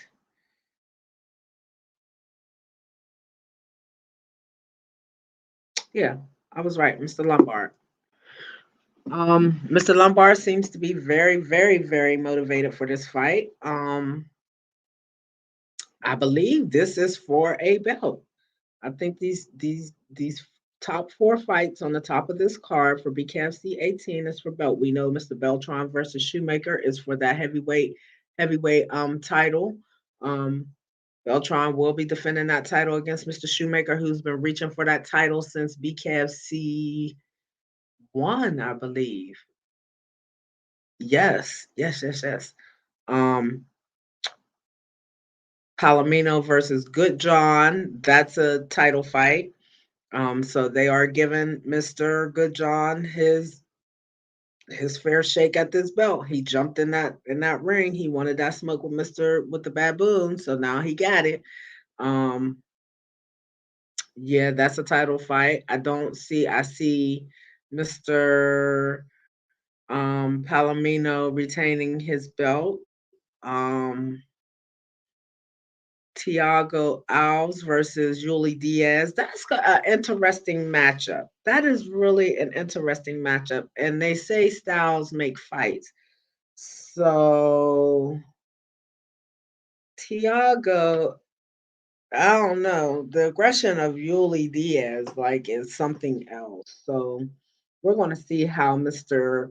Alves himself is going to deal with that aggression moving forward come Saturday. And like I said, Lombard versus Riggs. That's not an easy fight for Mr. Lombard. It's not an easy fight for Mr. Riggs. Nobody on this card at this point that I'm looking at, including the two new young ladies, Miss Gonzalez and Miss Segalia, they do not have easy fights. Y'all, a lot of people was giving me lip about this Pearl girl and how poor her striking is and blah blah blah blah blah blah blah.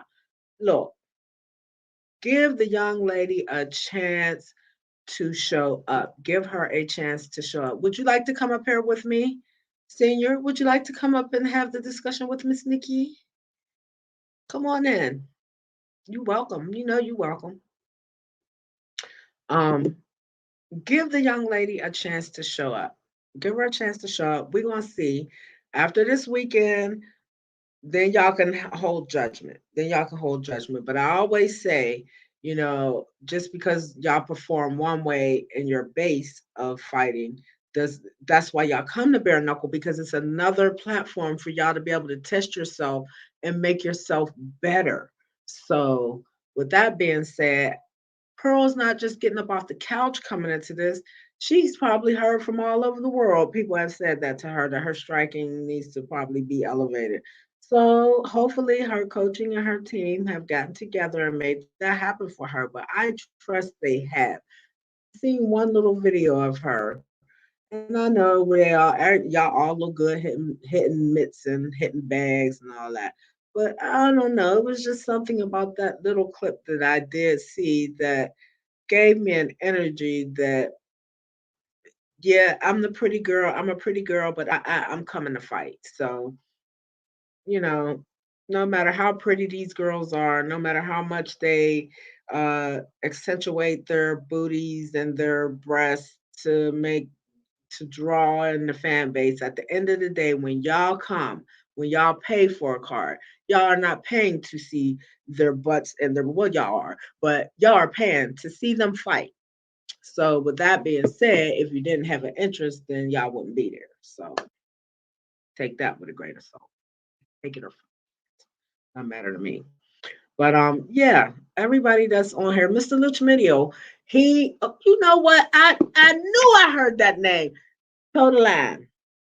Toe the line. Was it the first one or the? I want to say the second one in Plant City.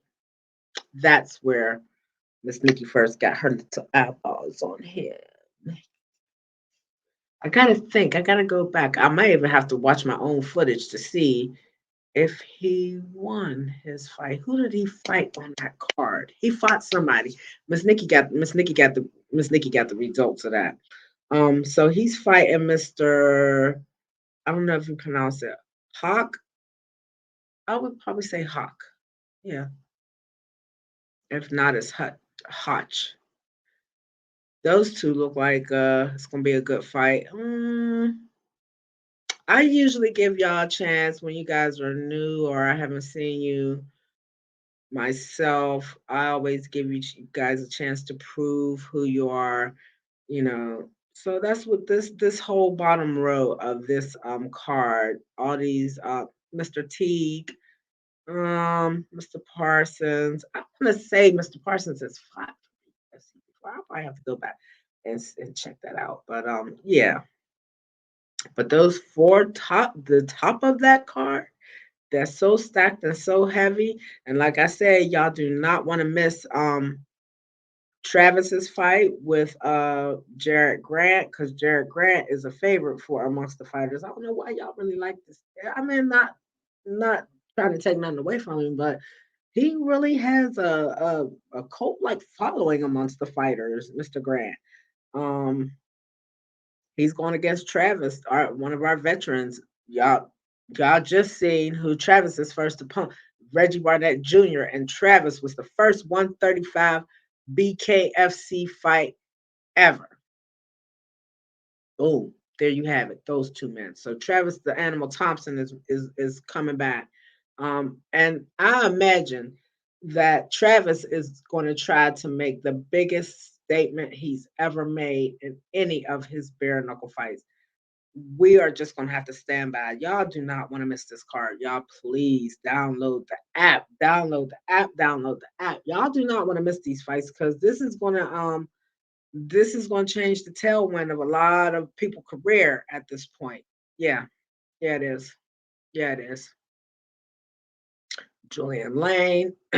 He always brings the heat. He is I'm gonna be from time to time I'll tell on my fighters, but for all the energy that he gives the camera, that young man is so humble. He speaks so nice and so gentle to Miss Nikki. I really do like Julian. He has always been such a gentleman when I see him. And he's very cute in person too, ladies. Girl, he is cute in person. Stop playing with his little key pastel. Yes. Mr. Boswick, I think he may have been on one of the cards, and Miss Nikki just can't call it in her mind right now. But this is the only girl fight on the card. Now, y'all know a couple of years ago, Helen and Christine became fight of the night, so fight of the year for their championship fight. But even though Miss Gonzalez and Miss Segala is not fighting for a belt, um, their fight is still important because the women's division is still growing. Is nowhere near as big as the men's division. So they're still growing. So every girl fight we have is very, very important, especially to whichever weight class it is, 35 or 25. So this is an important fight, you guys. This is an important fight. We got 2 more names in the mix at bare knuckle female fighting division, and their names are going to matter come the end of Saturday night. Their names are going to matter. So we're going to see who is going to make the biggest statement. Who's going to leave out of there with the victory, how she get that victory, and how much of a willing participant she will really be moving forward. I really was hoping or thinking or believing that Britton Hart was going to have was going to be Mrs. Gonzalez' opponent, first opponent, but They can't feed her everybody. And when I say feed her everybody, y'all know she got a win over Paige Van Zandt, her initial fight at BKFC. They're talking about her returning. So I think the next card that we see Britain on is going to be a female heavy card. So I think we're probably going to have we may be able to build up to at least 3 female fights on that card. And maybe we should start a tournament. Maybe we got enough girls now that we can start a real tournament and have some stuff happen for the ladies and get the eyeballs on them. And our guy Brian Maxwell, I just can't bring him up enough. He's fighting Mr. Ricci. It was a fight that he wanted. They gave it to him, so now it's up to him. The pressure is on Brian going into this fight, not Mr. Ricci, because I think Mr. Brian is the one that initiated this, and then he's just starting fires all over the place, y'all. Brian Maxwell. So he's starting little fires all over the place, y'all, and either people are going to be able to stomp him out, or he just going to take over. Y'all, it's up to him what he does. So he picked this fight with Mr. Ricci. It's for him to show up and show out. And I believe, and not because he's pretty much a veteran at bare knuckle, because he's performed at, I know he's been on a big card. Is this his third time on a big card, or maybe even his fourth time on a big card? Plus, he went down to the toe of the line, the first card at toe of the line. So yeah, he's one of our veterans at BKFC. And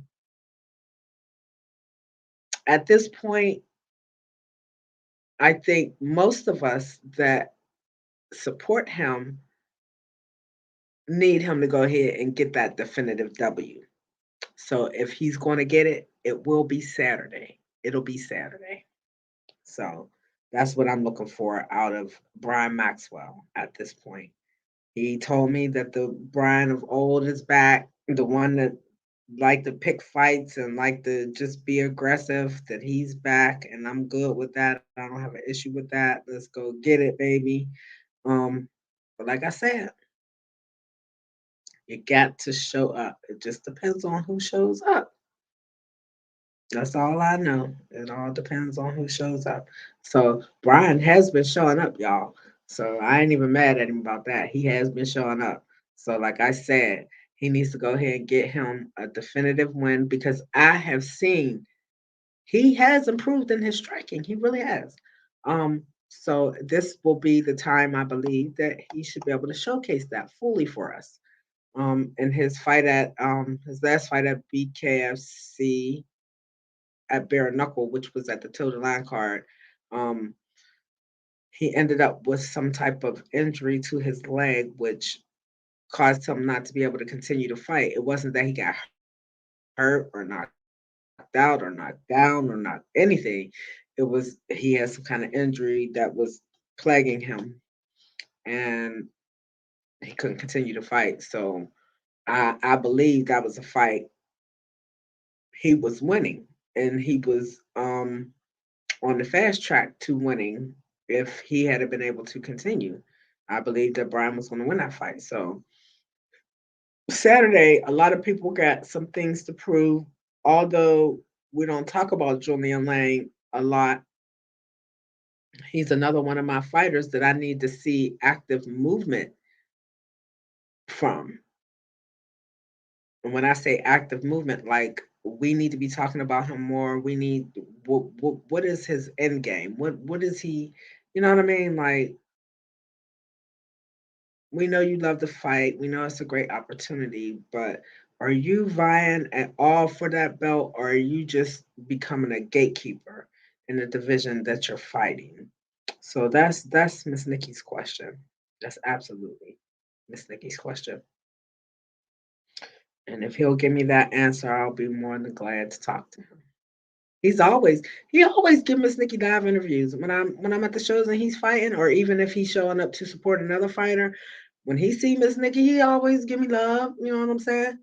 So it is what it is. That's why I said I cannot have these conversations with you guys if I can't have them with Reggie, if I can't have them with my A1s from day ones, I know what these guys have been through. Hey, Mama Barnett. I know I watched it. I've been following and I came through the door with Reggie. Like, that's my dude, no matter who he fight. That's my dude. That's my guy. That's my man. That's my bro right there.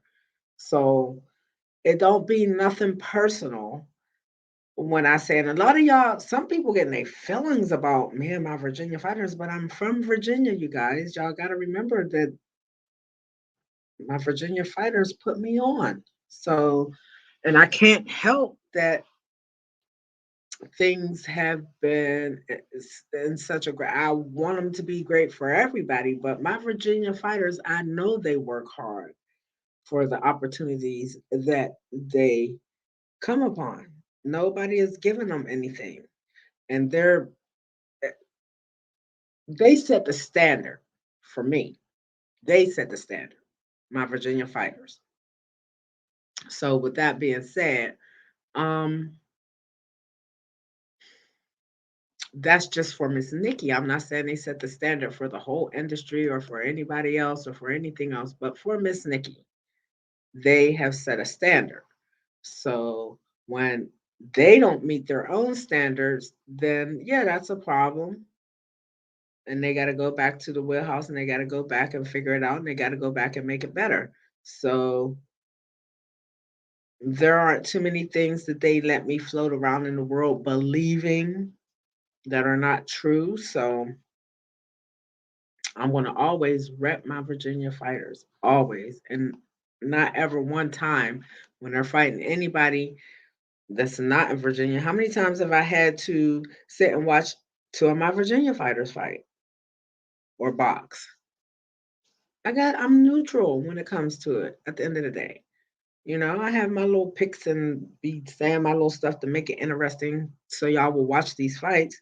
But at the end of the day, Miss Nikki give each man and each woman the same 50% chance of that victory in that fight. It's just that simple.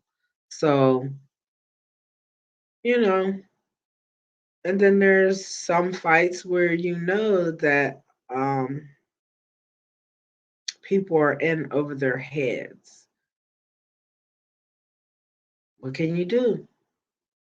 Sign the contract. Gotta fight. But my Virginia fighters, they stay grinding. Not that anybody else doesn't, but they don't expect anybody to give them anything.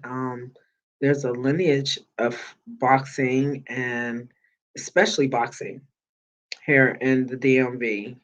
So when their egos may be a little bigger than most, but then my Florida fighters, their egos are big too. My Midwest fighters, their egos are big too. My West Coast fighters, their egos are big too. My African fighters, my Nigerian fighters, my UK fighters, all of y'all have big egos. Every single one of y'all. But when I deal with y'all, I don't deal with y'all's egos. I deal with y'all, the person. So that's how I judge you. And that's the energy that I go off of. So it is the fight game, and y'all got to do many different things outside of being fighters and boxers and grapplers and wrestlers. Y'all have many other things that y'all have responsibility of in that life. It's a lifestyle, I know. And, if you choose it, you choose it. If you don't, you don't. Everybody's not built for the fight life. Although everybody think it's an easy migration, a lot of people think they just gonna come on over and put on some gloves and it's gonna be easy. Mm-mm. It ain't never easy letting somebody punch you upside your head. Never. And it ain't never gonna become easy. So stop thinking that. Yeah, it's been a lot of y'all that's been, oh, Miss Nikki, I need an interview. And I done sent y'all I sent y'all the message earlier.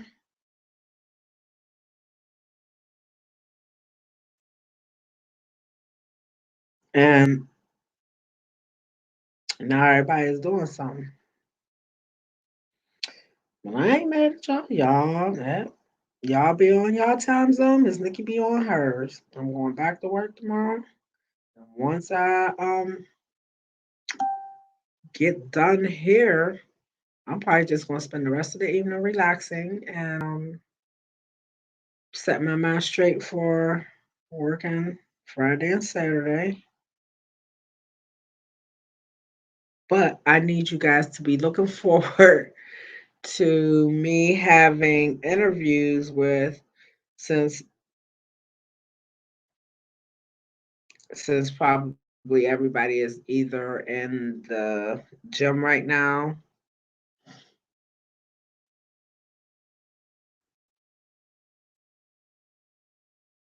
Y'all see, that's my girl, Cat. What's up, Cat? So, one more again, in case y'all didn't know, that is Miss Mike Estes. Yeah, I said it. Former welterweight Bellator champion, Mr. Mike Estes' wife. Yes. So, let me tell y'all something. Y'all do not get it. Like, I meet so many awesome people. Like, those two are fucking awesome. They are an awesome couple. They are awesome as individuals, and they are awesome as a couple. They're awesome as coaches and managers. They are freaking awesome people. It is an honor to know those two. And not because they have given or done anything special for Miss Nikki, given her any special privileges, nothing. It's because that's who they are. That's the best part of what I do is I get to meet the real y'all. I get to meet the real you. And when people show you who they are, you have to believe them. So, with that being said, I will cross the earth for that young man and his family. Absolutely. Surely would. And be looking for my interviews with their fight team. Yeah, that's what I was going for. Yeah. The Mason City fight team, Gracie Fighters. Yes. Be looking out for North Iowa fights. Yes. She just hit me up and told me they got a fight card at the end of July. So I need to get my interviews done with not only their fighters from their team, but other fighters on the card. And a lot of these young men and women I did meet while Miss Nikki had her little pit stop up there in Iowa. Yeah, I did get to meet a lot of these young men and women and a lot of their families because y'all know I work in the little local restaurant where everybody came. So I got to meet a lot of them. So yes, that's what I'm talking about. Yes. Um, then I believe I attended a show with the Mason City Fight Team. Yes, I did. I sure it was an outside event, and now that as a matter of fact, I got to go back on my page, Catherine, and find that fight and redistribute it again. Yes, that card was awesome. Yes, and you know what? When I was up there with them, and when I was at that card, those fighters, their attitudes, their mental, how they carried themselves reminded me of my Virginia fighters. Not everywhere I go, I get reminded of my Virginia fighters, but those guys did. Yeah, they absolutely did. And they take it very serious. If y'all don't think that my Midwest fighters are taking this as serious as y'all East Coast, West Coast, or down South fighters, y'all are sadly mistaken. Sadly mistaken. If y'all didn't see some of those fights from my page from that day with the Mason City fight team, yeah, they went in there and got them. I think 3 wins at that card. I'm pretty sure they came home with 3 wins. Huh. Yeah, but be looking for interviews with the Mason City fight team, Gracie fighters. Be looking for interviews with CNC management, a couple of their fighters, be looking for interviews with MOC, Management of Champions, be looking for me to interview. Y'all know Daryl LaShawn had to be bringing Miss Nikki some of the best fighters in the world. Yes. Oh, see how good Miss Nikki's motherfucking brain. Stop playing with me. I was right. Yes, stop playing. Yo, most of that information. Yo, y'all.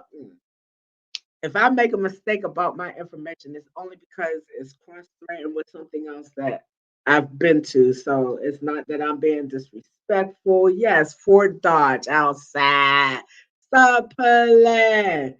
And I know that nice promoter is looking for Miss Nikki to come back. So Miss Nikki got to get back into her traveling again because y'all got so much stuff y'all doing. It is unbelievable. And I told people a few weeks ago, right before everything went back to being able to open up and all that, I told people you guys are hungry, and these fights, every fight is going to count. Every fight is going to count because a lot of y'all have been sitting for so long and waiting to fight for so long, and promotions been needing to get up and running again, and you know what I'm saying? Yeah. Every fight is going to count, whether y'all believe it or not. Yeah. Yeah, yeah, yeah. Yeah. So you're only gonna get out of it. Yep. Mr. Rick Tasler.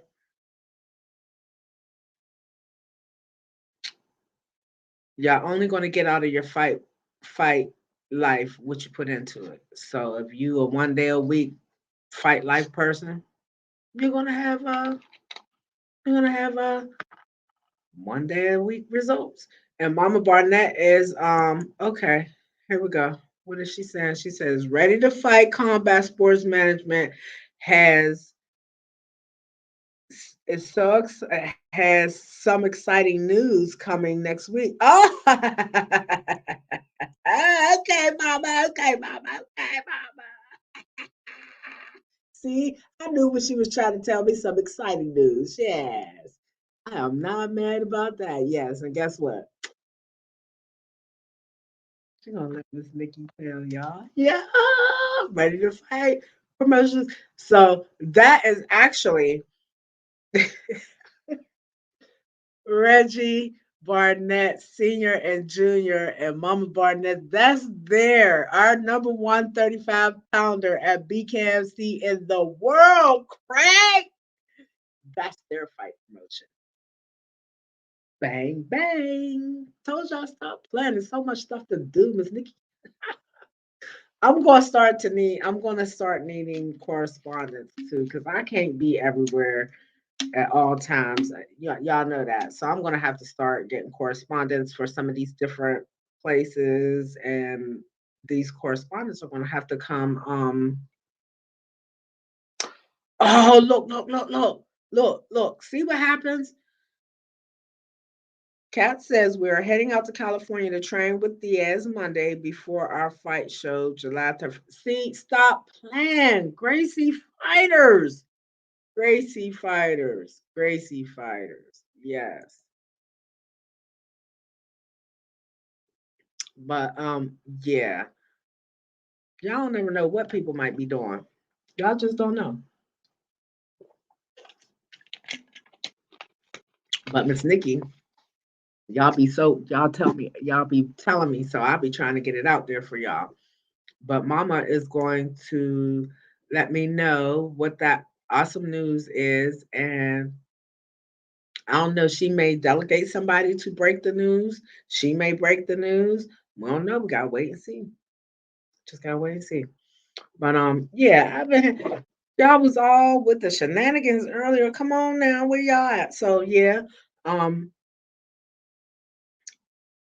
management of champions, and to all my fighters that are not under a management team that have been reaching out, today would be the day. But then again, I'll tell y'all this. I'll try it again Sunday, because then all the fights would have happened, and then everybody should have a little bit of oh, look what Mama Barnett said. Y'all better stop playing. It's going to be you who break the news. Oh, she done put Miss Nikki on Front Street. Okay, Mama, you know I got your back, baby. You know I got your back. Y'all see what it is? Playing with me. Stop playing with me. She said I'm gonna break the news. I'm gonna break the news. There y'all have it. Miss Nikki gonna be breaking some news for Ready to Fight promotion. Just stop playing. Stop. Wipe me down. Wipe me down, even by myself. Yes. But I don't know. Like I said, it's a lot of fights happening this weekend. It seemed like a lot of people be thumb thugging with Miss Nikki talking about they want to interview and they want to interview and they want to interview. But when I open up the interviews, where do y'all be at? Where do y'all be at?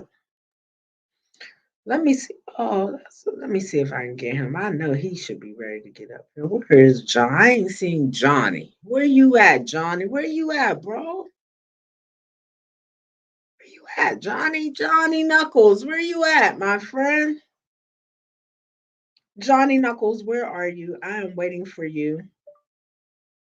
Johnny Knuckles, where are you? I am waiting for you. I am live. Let's do this. Send me your email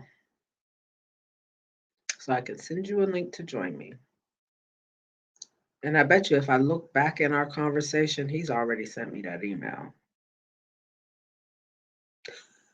There it is, y'all. So I'm going to email him. So as soon as he sees that, hopefully he will jump right in here with me. That's too funny. I always say, send me your email, and a lot of times y'all have already sent it because a lot of y'all have interviewed with me before. So I'm loving it. Yes. But I heard what Mason City Fight team manager said, Lady Catherine Estes, she said that they are about to go to California to train with the Diaz family. Yes, the famous Diaz family that just had a fight in the UFC. Diaz family. Yeah, they about to go train with them because you know you ain't gonna find one without the other. So yeah. And this is not their first time going out there to train with them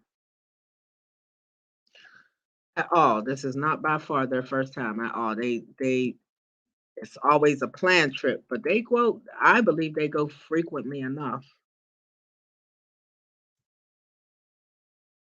Yeah. If I just start traveling around with some of y'all teens, Miss Nikki, Miss Nikki. If I just start traveling around with some of y'all teams to some of y'all's through some of y'all's training camps and things of that nature. Oh, Josh Nair's coming too. He's going to. Oh, Mr. Nair. That's my interview that I did miss while I was up there. I couldn't, me and him couldn't, he was doing some other things. He was working on some other things. I think he was working on a new gym or something. He was doing some greatness and me and him.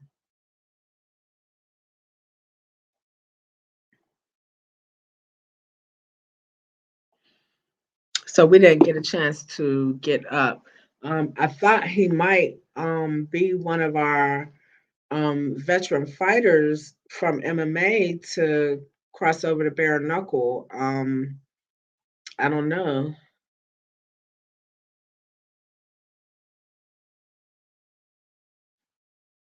Yes, ma'am.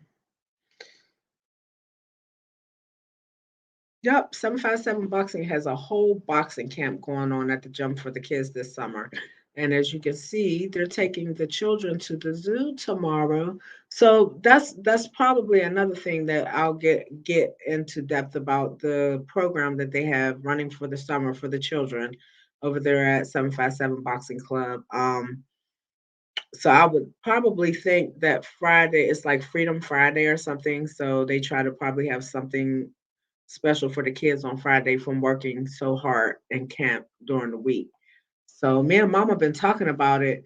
She's been telling me about it for a couple of years now. She's been on my helmet about this, and so now it's here and it started and it's moving so fast and it filled up really fast. So um, yeah, and the gym is definitely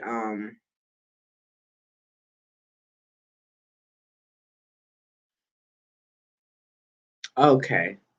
Okay. He was getting ready for Mr. Nair was getting ready for another bare knuckle boxing show and COVID happened. I don't know if it was for ours or if it was for another one, but I do know we were trying to make plans to meet and everything, and that did happen. It really did. So dang. But one door closes, another one opens. God always got us. Yeah, y'all be thumb thugging. Miss Nikki, I want my interview. Miss Nikki, I want an interview. Interview my fighter.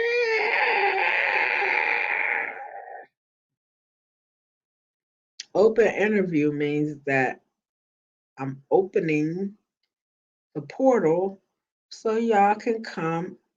Kevin Lee injured out of upcoming fight against Sean Brady. Sean Brady. Oh, it's Sean Brady.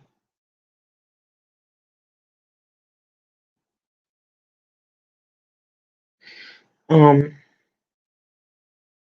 open interviews means get your ass up here and let's do an interview. That's what that means.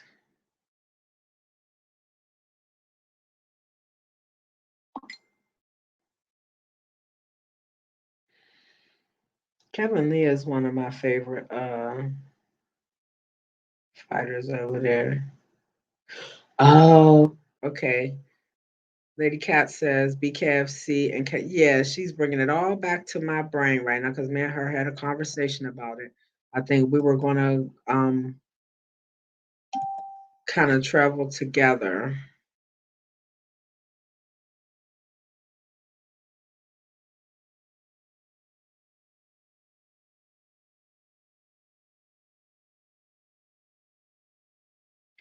And I still haven't really given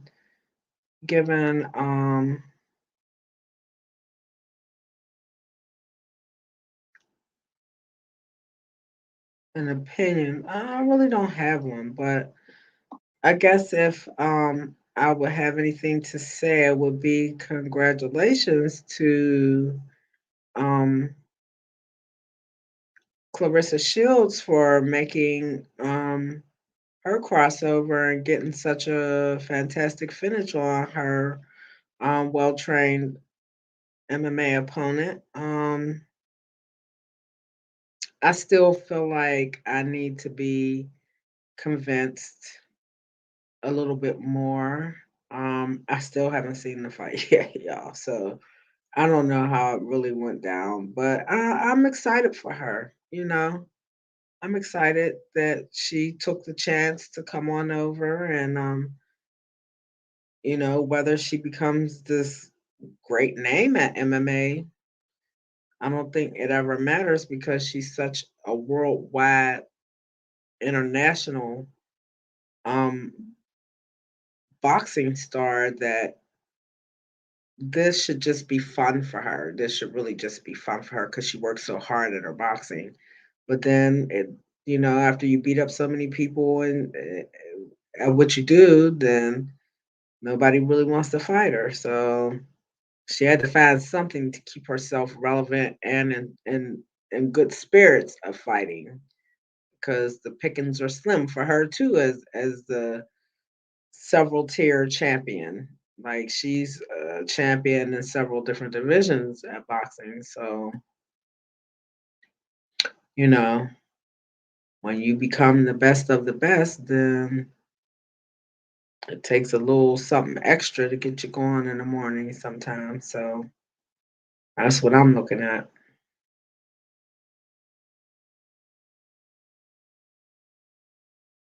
Oh Lord. So Knucklepedia has Brandon Lambert scuffling at the press conference. No real details yet, but we'll keep you. So Brandon Lambert was one of the fighters that I interviewed. Here's Brock Weaver. See all these names that I've been talking about. They just are they mysteriously popping up on my page right now. Yeah,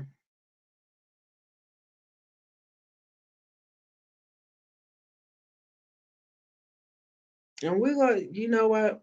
Ring of Combat Championship Mixed Martial Arts. It's serious MMA promotions. Showboat in the house.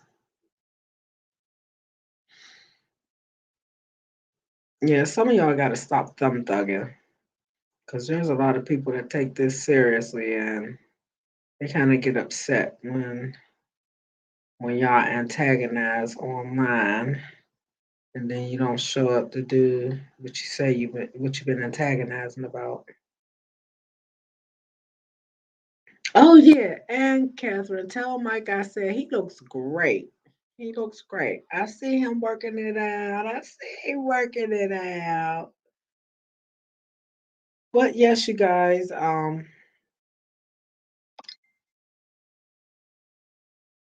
yes, baby, you too, baby. You too. Um, Brandon Lambert is you have to just go and see. Absolutely, baby. No thanks needed, baby. No thanks needed. You have to go and see the interview I did with that young man. That interview touched me in a different way than what my normal interviews do. Like we were having a whole conversation about his fight life, and then this kid just broke off into talking about what was really bothering him. And it was family based, and this was not our first conversation either, but this is the one that I was able to present to you guys. So I'm glad I got the conversation a second time because I felt like it was something that needed to be, he needed to say it and he needed to, um, he does need help. He needs help. So go back and check out my interview with what everybody likes to call the green haired man. That's what they call him, the green haired man. But his name is Brandon Mallow Lambert. So he didn't upset Mr. Riggs at the press con. I don't know what he done to this man. I told y'all now earlier that Mr. Riggs, when that light switch goes off for the fight, I don't think he is no longer a resident inside that body. So at this point, Mallow has been going around picking little situations with people. He didn't pick the whole situation with Mr. Robert Washington at the last BKFC card. And Miss Nikki was at the press table watching all this hot mess go down. I just didn't know what was going on. I just seen it going on. Yeah, I've been trying to get them too. So everybody, Milo has been kind of spreading himself like sandwich spread all over the place. You know what I'm saying? See where he can touch, see where he can land, see where he can cover.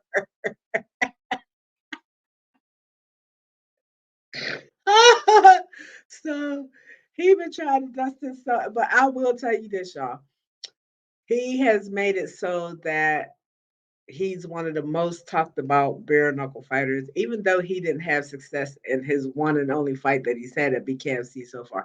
But he's addressing everyone that he can to have a fight with him. And just like I said to him, it's for the bag. I know it's for the bag. So if somebody does get paired up with him, hopefully they'll both get the bag because Mr. Lambert is a very willing participant as far as the fight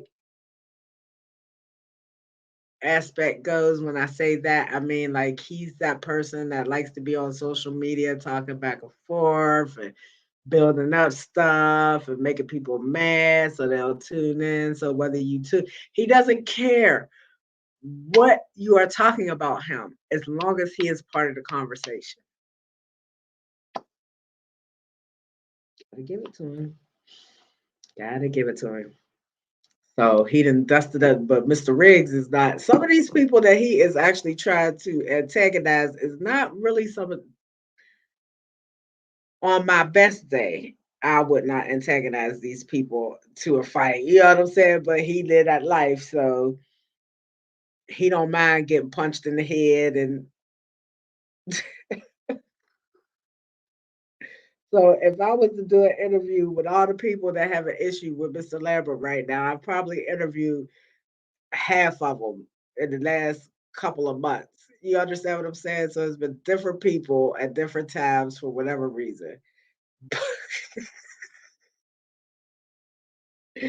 But at the end of the day, when I talk to this young man, even with all his shenanigans and stuff online, he is still a man. He still does hurt inside. All of this stuff that he's doing within the fight world is keeping him afloat right now. It's keeping him from hurting himself. It's keeping him from hurting somebody else at this point. So the people that are holding him down, El Bandito and all you guys that you know who you are in that camp, all of y'all that as a team, y'all moving together as a unit. Um, keep holding that young man down. He needs that right now. And God gonna work it out for him and change all that negative stuff for him. So but at the end of the day, he has not had his first victory at BKFC as of yet. Me and him talked about that in our interview. So go check out Miss Nikki's interview with the green haired man. What else? Let me think about it. I still need a little more convincing from Clarissa on her MMA capabilities. But we will get to see that. See, that I have to give her this also for Miss Shields. She did sign a multi-fight contract with PFL. So that means that she is taking it serious. Even though she let us know that she's making more money coming to fight at PFL than she does for in her natural state of boxing. I respect that. I get it, young lady.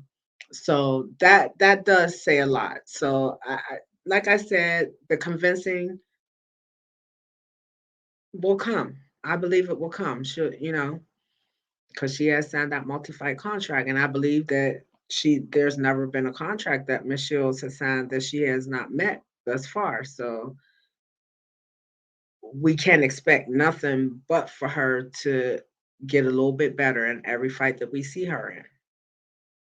So with that being said, I mean, even if we thought the first fight was set up to make her look good or welcome her or make her feel good coming into MMA, after that, it doesn't even matter because now you're here and now you have to do all the things. You have to back up everything that you're saying. And the best part about it is that I don't think that Clarissa is coming and rushing head forward into this. I thought it was a little strange because she is such a high class boxer. She's like the highest class and she sets the bar at women's boxing. So I was shocked that she wanted to come over, but I understood why. But it can't like this is a treat for us. This is a treat for us as fans of boxing and MMA. And I believe she takes it serious and that she will do everything in her power to at least be the best MMA fighter that she can be while she is fighting in MMA. So, the multi-fight contract, her showing up, um, and her being very humble. That means a lot. That means a lot. That means a lot. It means a lot to the fighters that she's getting trained by. It means a lot to the coaches that she's, being coached by.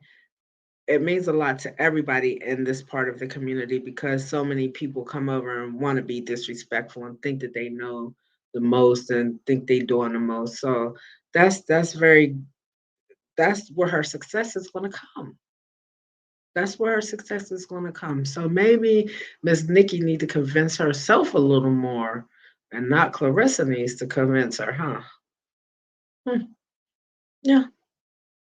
So I'm excited for her. I'm excited for that. Hashtag woman power.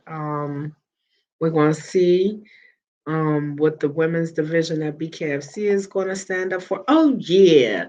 Coming up in July, The interview is already out there. Miranda Fear the Maverick and Miss Nikki. We already had our interview. Y'all know that young lady is busy, go to school, she works and she's training. UFC flyweight. She's getting ready to face Macy Barber in her next fight, which is tallied to be probably one of the toughest fights in her young career. So we're going to see how that pans out. But I believe that Miranda Maverick is one of my anointed fighters. I believe she's one of my anointed fighters. She does not. She's one of my fighters that truly, truly, truly lets her skill set and ability to handle herself in the ring speak for itself. She doesn't do no whole bunch of back and forth with her opponents, and she doesn't talk bad about people. She respects everybody that she stands across the ring from. So the respect is there with her and Macy, but at the end of the day, Miranda is looking to be victorious in this fight. She comes straight out of the house of Muay Thai down there in Colonial Place in Norfolk. She's a student at ODU. She's getting her master's degree, and yeah, this young lady works very hard. She's a she's a God-based fighter. Yes, and I love that about her.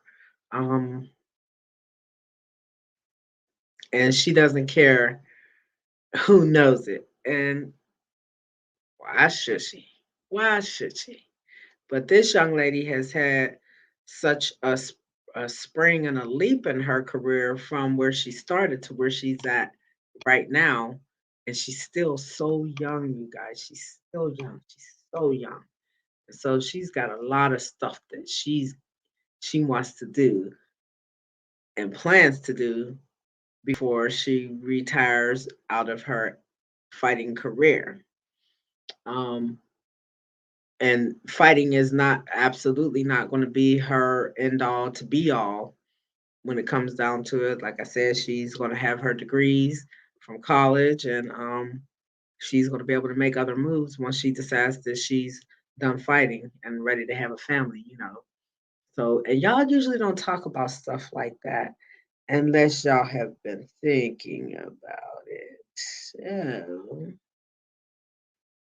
this young lady might be starting to think as she's probably coming to the end of her college career and obtaining her degrees and stuff. She probably is starting to think along that lines of having a family and being a mom and using her degrees to the fullest extent. So we just gonna see. We're gonna be right there to follow and see and be excited. But July 24th, she gonna be in that UFC ring across the cage from Macy Barber. Those two are gonna dust it up. We're gonna see how well Miranda Fear the Maverick handles herself against the likes of somebody like Miss Barber. But and at the end of the day, these two are equally yoked.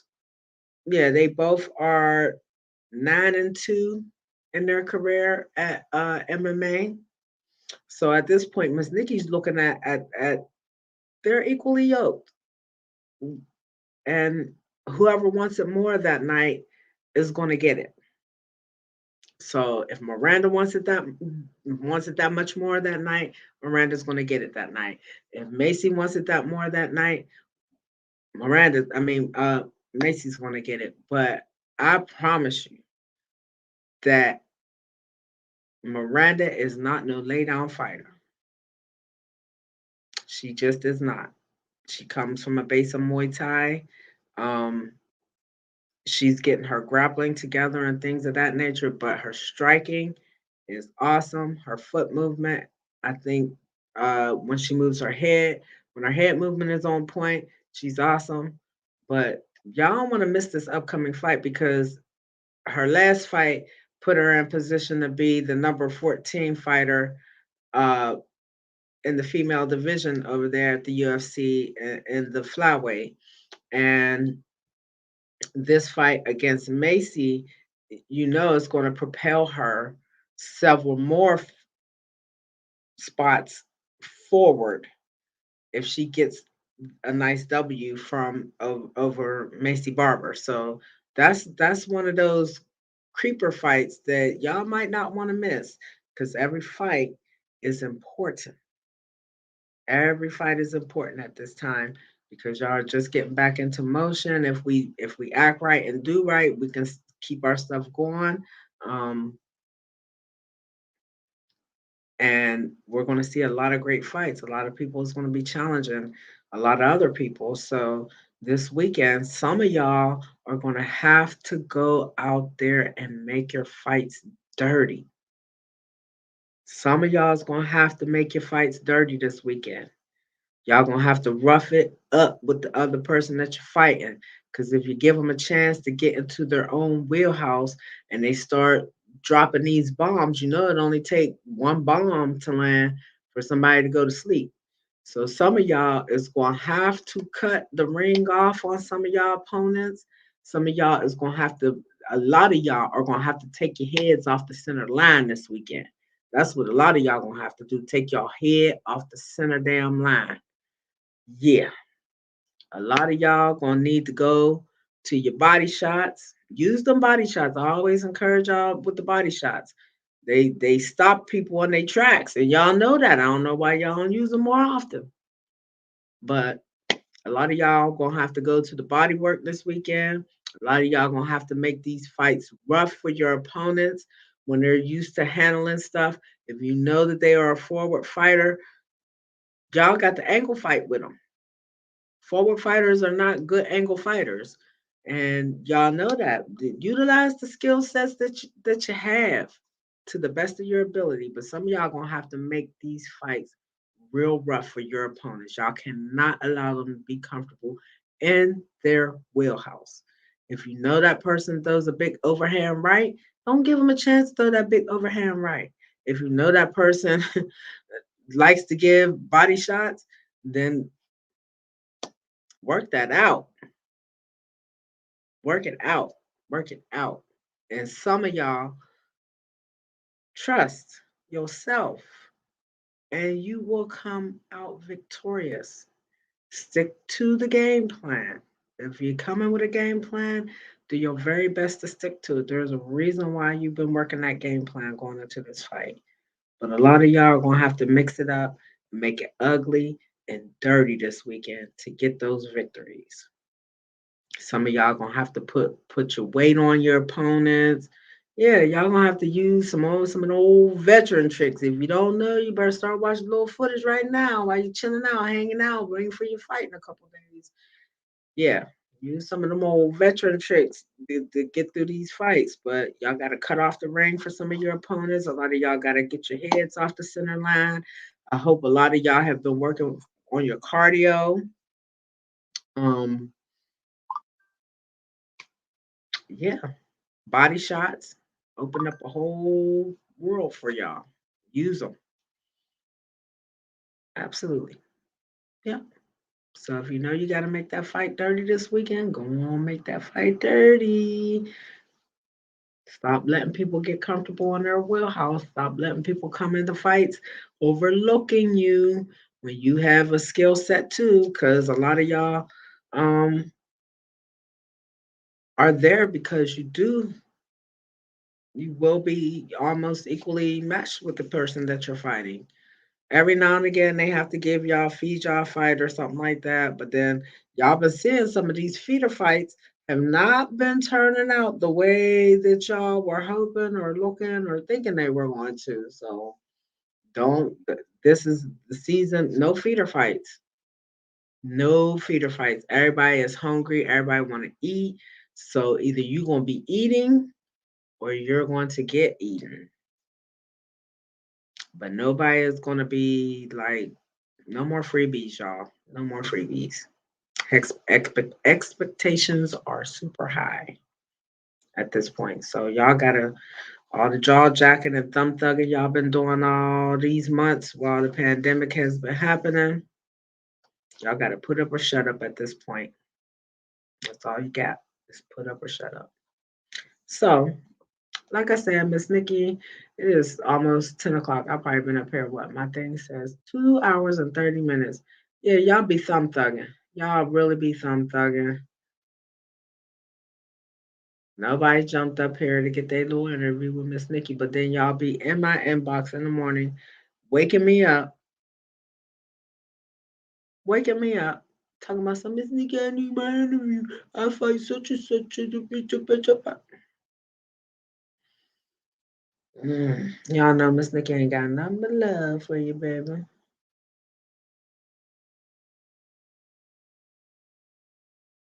Mm. Oh, that's who I meant to hit up. Yeah. Let me see if I can find him right quick. Every person that was thumb thugging with me. Can't find none of y'all.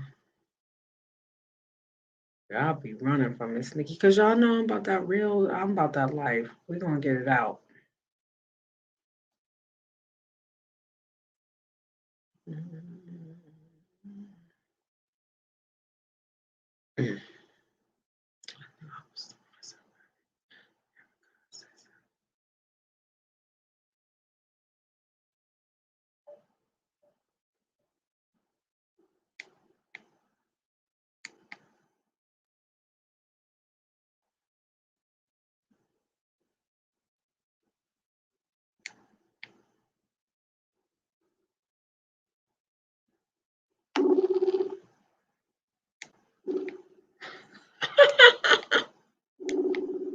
If you watching right now, you know I'm calling you. No, nothing against y'all. When y'all ready to talk, and it's meant for to be out here.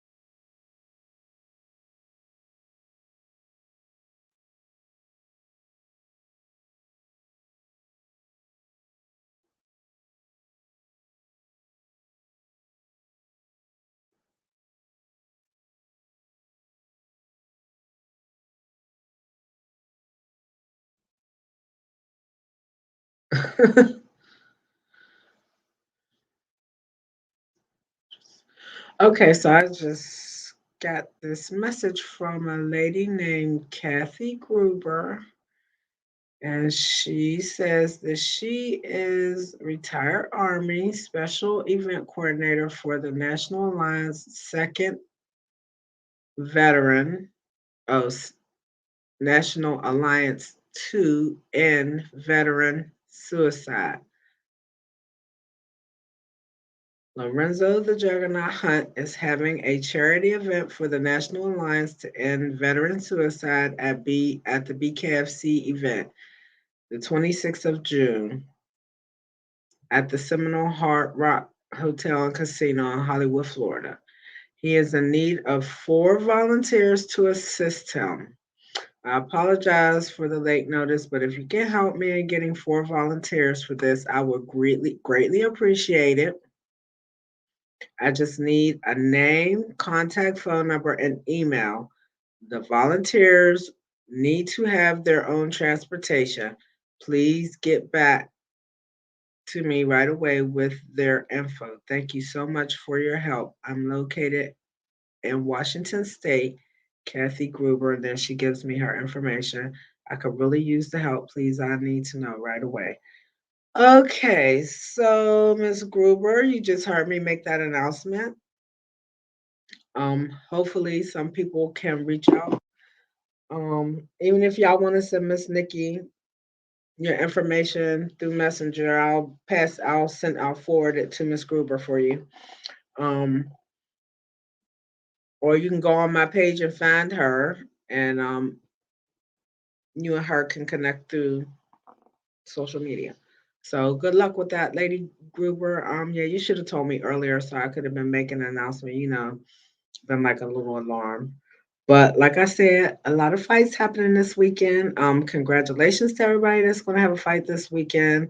I always know Miss Nikki picks where times to show up, but it happens. But I got the best interview I could ever get, which was Reggie Barnett Jr. Reggie Easy Educated Hands Barnett Jr. was in the house with Miss Nikki. Y'all heard him say, now that I'm back home, he sees and talks to me less than he did when I was gone. How weird is that? But stuff happens. So, with that being said, y'all know that Reggie is down there in Miami for this huge BKFC 18 card. He is looking for somebody to give him some work while he is down there, a little sparring work. Lorenzo the Juggernaut Hunt agreed to get in the gym with Reggie tomorrow. So they'll probably get together. We'll probably get some videos of that coming off of Reggie's page and Lorenzo, because Lorenzo is huge too. He loves to do lives. He puts his classes that he teaches online. You know, the ladies trying to get us back in shape. You know, so yeah, he usually does that. So you'll probably see them simultaneously online. You know, if they get to work together tomorrow. Hmm. Be looking for Reggie and Miss Nikki to be announcing the upcoming date. Well, maybe not even that. Y'all probably see it on the app this weekend. But be looking for us to talk about that in the future, whatever the date is for him and Johnny Betford to meet for the second time for that belt. And you know what?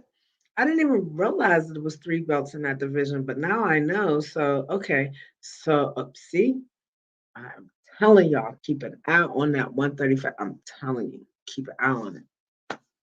Um, just y'all, greatness is all around. I don't even know what to tell y'all anymore. Um, Joey Beltran defends his belt against Sam Shoemaker. Um, what the hell is his name? Joe Riggs versus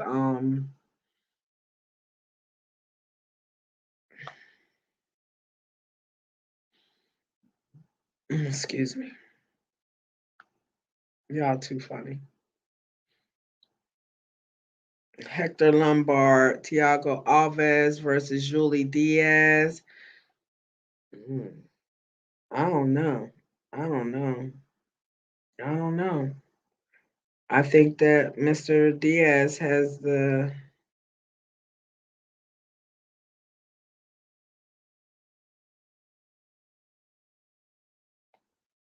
Mr. Diaz has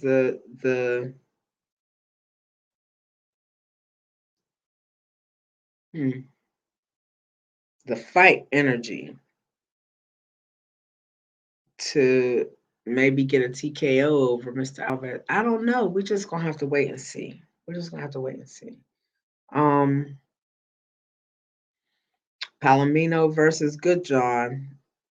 Mr. Good John asked for that smoke with Mr. Palomino, and they are giving him exactly what he asked for, just like they did with Chop Chop. Chop Chop wanted Reggie his first fight into BKFC. He thought that was going to be an easy in for him. He got exactly what he asked for. He got them educated hands. He didn't even want to answer the bell at the fifth round. And if Miss Nikki recalled correctly, he told me he was going to knock my guy out to my face. He said that twice.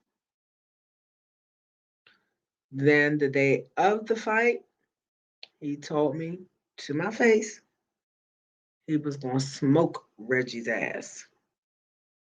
Hmm. You need a lighter if you going to smoke somebody's ass. And he ain't had no light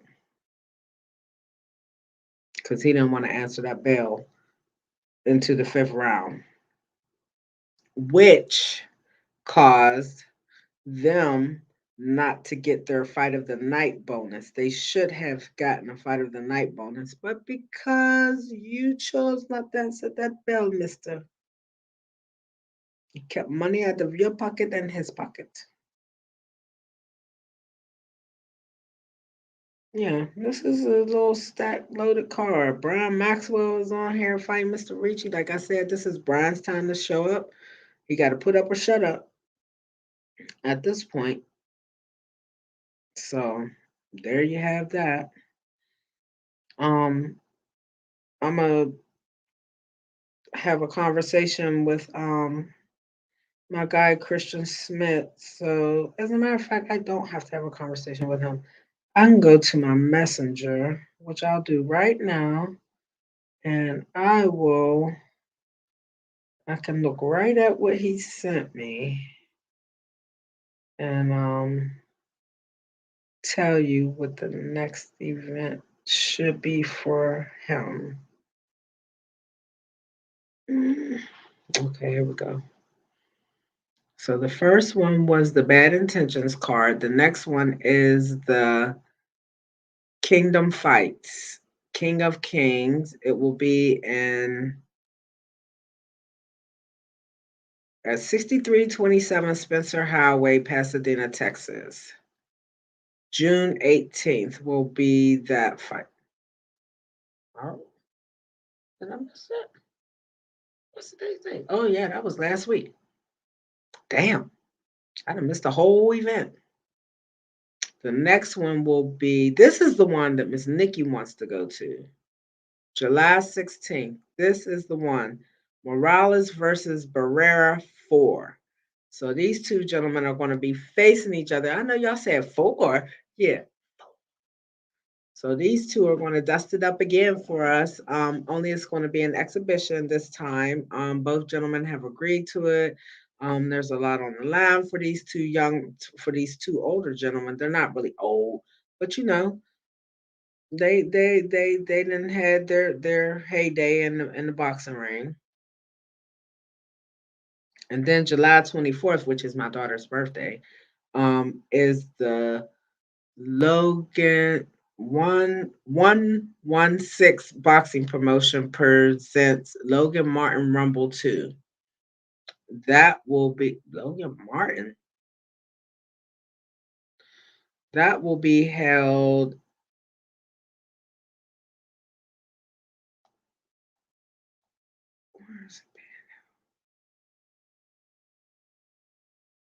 Pale City High School,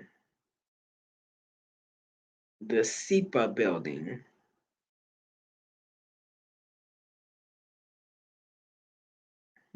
This is the one that Morales Barrera 4 in College Park Center, Arlington, Texas. That's the show Miss Nikki really wants to attend.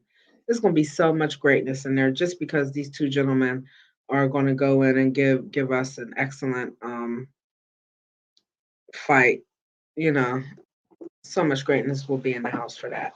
But Miss Nikki is getting out of here. I tried to give y'all a chance. I got up here, stayed up here 2.5 hours talking my damn self outside of the time I got to speak with Reggie. Yeah. 2 hours I gave y'all to chop it up with Miss Nikki. But obviously y'all somewhere twiddling your thumbs or sticking your fingers up your butt or something. I don't know what you guys were doing tonight. After everybody said they was in, y'all should come on now. Y'all know what it is. But if somebody hits me up and they want to get up with Miss Nikki and do an interview tonight, I'll still be around because I still need to go back into my footage and clip out some of those interviews from the BKFC trials and from the BKFC Hall of Fame event.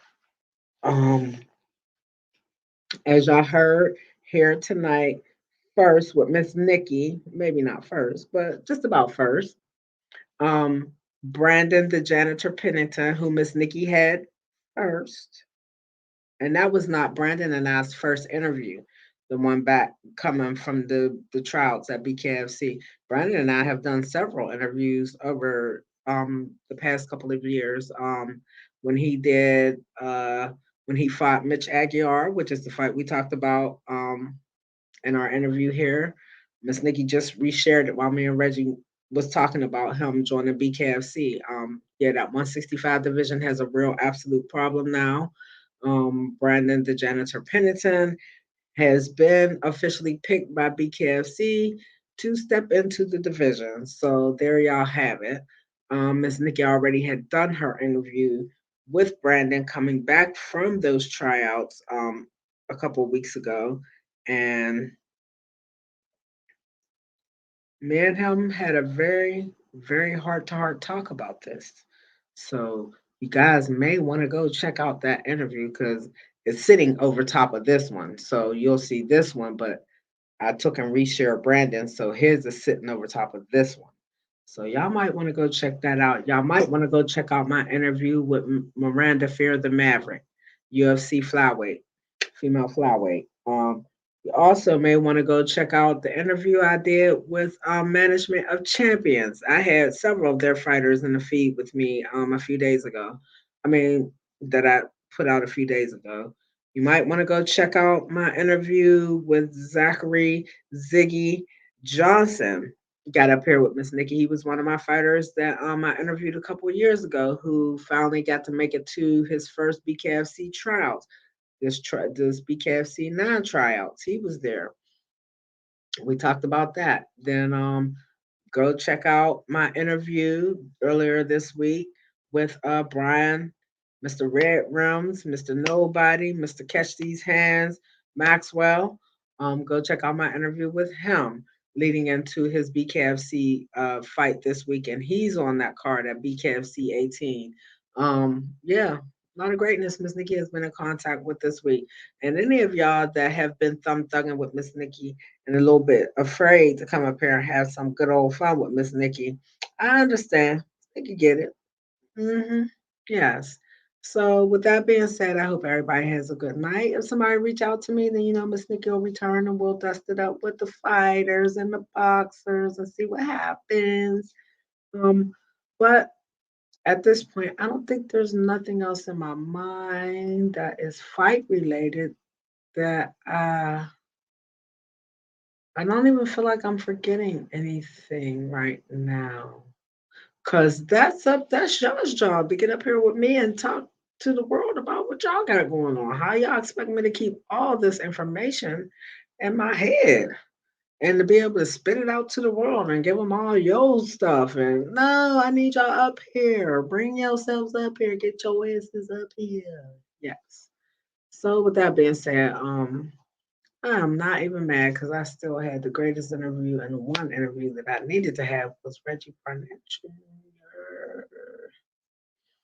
But maybe Thursday is like a highly traveled day to the gym, so maybe I just caught y'all on a high level training day, and you guys couldn't. Hi, Melanie. That's Brian Maxwell's. Yeah, yeah. That's his life partner. Yes, Miss Melanie Love. So she probably down there in Miami right now, beside Brian, getting him ready. This is their second time being down in Florida because that's where the fight was for the Mayweather card. Now then they went home and then now they back. So they haven't had real rest in the last few weeks. So um hopefully after this fight she'll be able to oh Mel, I'm sorry, babe. She at home working. It's all good. It's all good. She still got Brian's back. Brian gonna hold it down. He gonna go in there and take it. So yeah. But yeah, there's been a lot of things happening for Brian over the last few weeks, and that's awesome. Everybody wants to see everybody else succeed. Well, hopefully. I can't really say that about everybody, but Miss Nikki would like to see everybody succeed, including herself. So yes. And be looking forward to Miss Nikki putting out a new logo because Gamba Sante has built Miss Nikki one, and So that'll be coming soon too. So I'm out of here, y'all. I want me a snackety snack, and I'm gonna have me a snack and find me something to watch for a few minutes, and then I want to come back and find that footage from the BKFC Hall of Fame event and clip it and put it out tonight from Joey Beltran, from um, Britton Hart. And those are the only two in this moment I think I need. So hopefully on the next card will be, I'm hoping that Lorenzo Hunt and Reggie Barnett are on the same fight card. It's always exciting to have those two on the same fight card. So I hope that Nate and everybody else that makes those decisions at BKFC are lining it up so that we get to see those two gentlemen on the same fight card. They support each other so much, and along with everybody else, But I would like to see those two gentlemen on the same fight card. I would like to see them on the same lineup again, and that would be an awesome card because Lorenzo just has the Jaggernaut energy, and Reggie just has that educated hands energy, and you're just not going to find anything greater when those two get together. It's like shots fired. So, congratulations to everybody that's going to be fighting this weekend. Good luck to everybody that's going to be fighting this weekend. Like I said, some of y'all is just going to have to make these fights real dirty. Y'all going to have to make them real dirty. Y'all going to have to make them real dirty. Y'all going to have to come out of your own square to pull your opponent out of their square. So, whatever you need to do to make that happen, to get your victory this weekend, Miss Nikki sends her blessings. Get her done, you guys and girls. So, yup. Boom, boom, boom. Miss Nikki. Fightheads MMA was in the house. So whenever y'all thumb thuggers is ready to get up here and be live thuggers, y'all let me know. I'm out of here, y'all. Not here to participate, here to dominate. Love, peace.